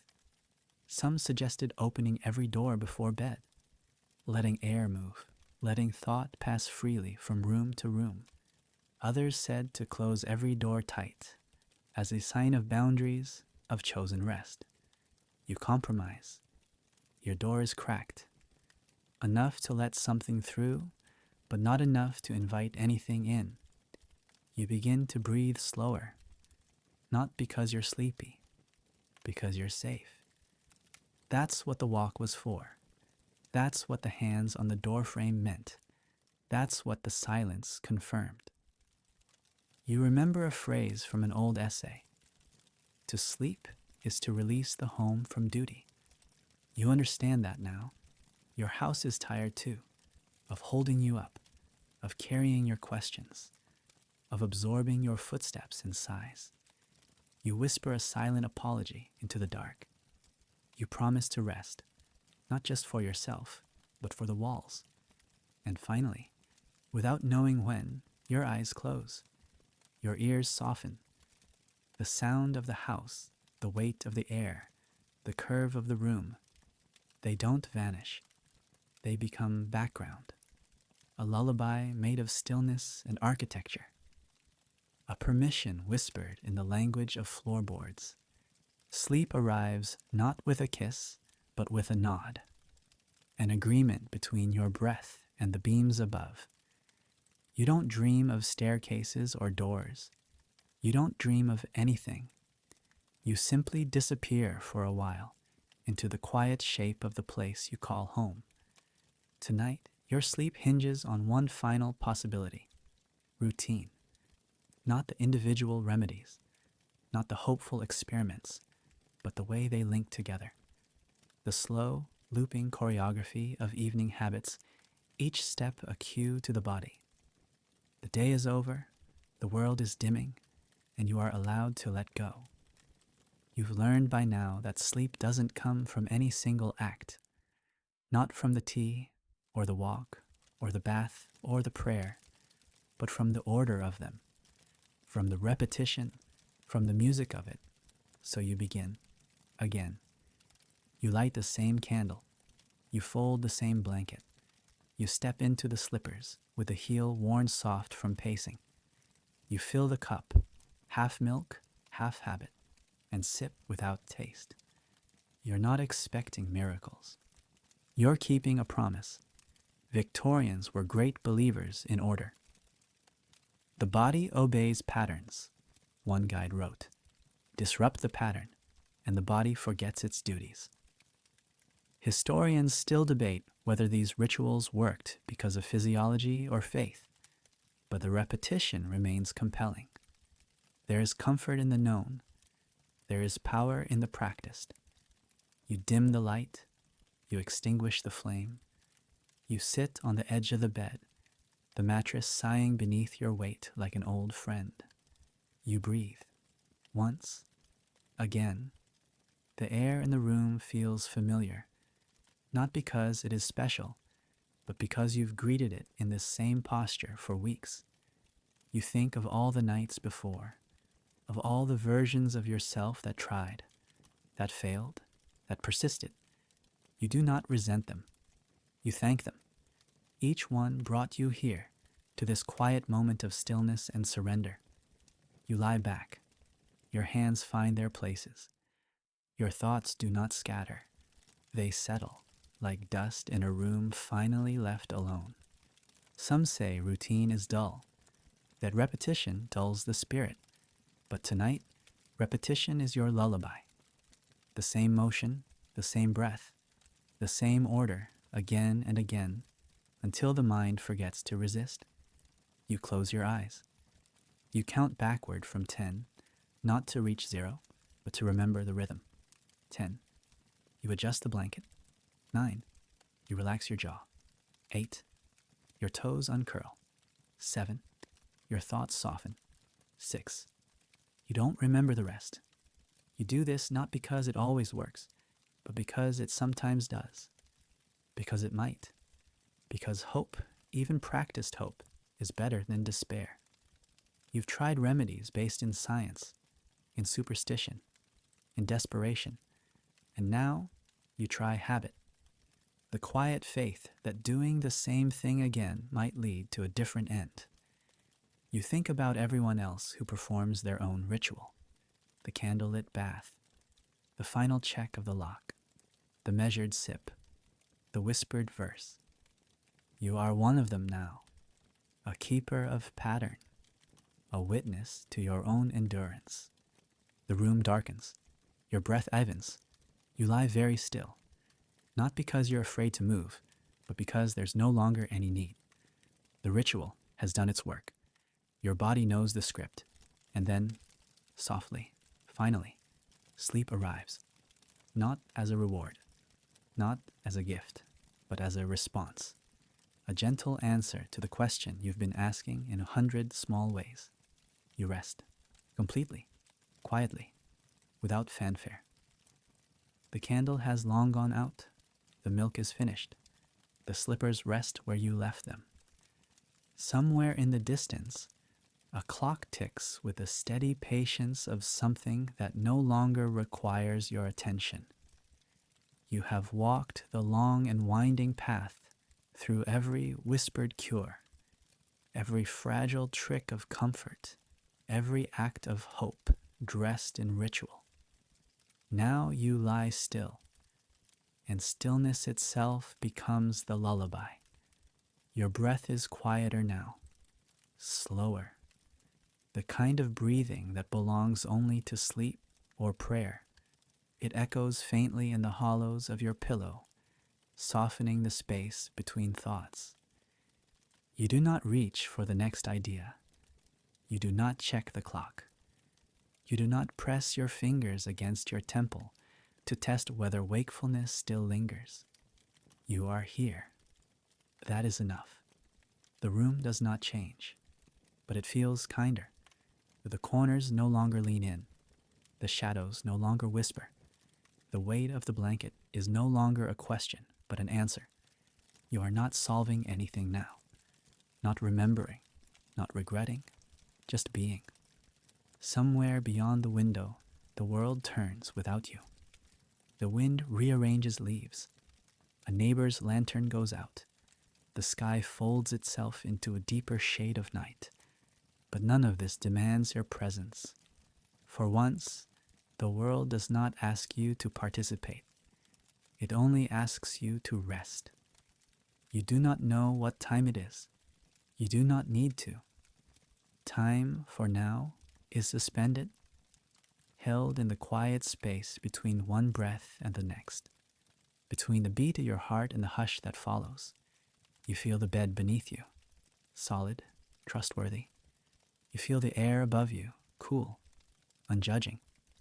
You feel your own body, not as something that must perform or produce or protect, but as something that simply is, tired, honest, whole. The story is over. The remedies have been told. The house is quiet. The questions are folded away like shirts in a drawer. There is nothing more to fix, nothing more to understand. Just this moment, just this breath, just the softness of letting go. You are not alone.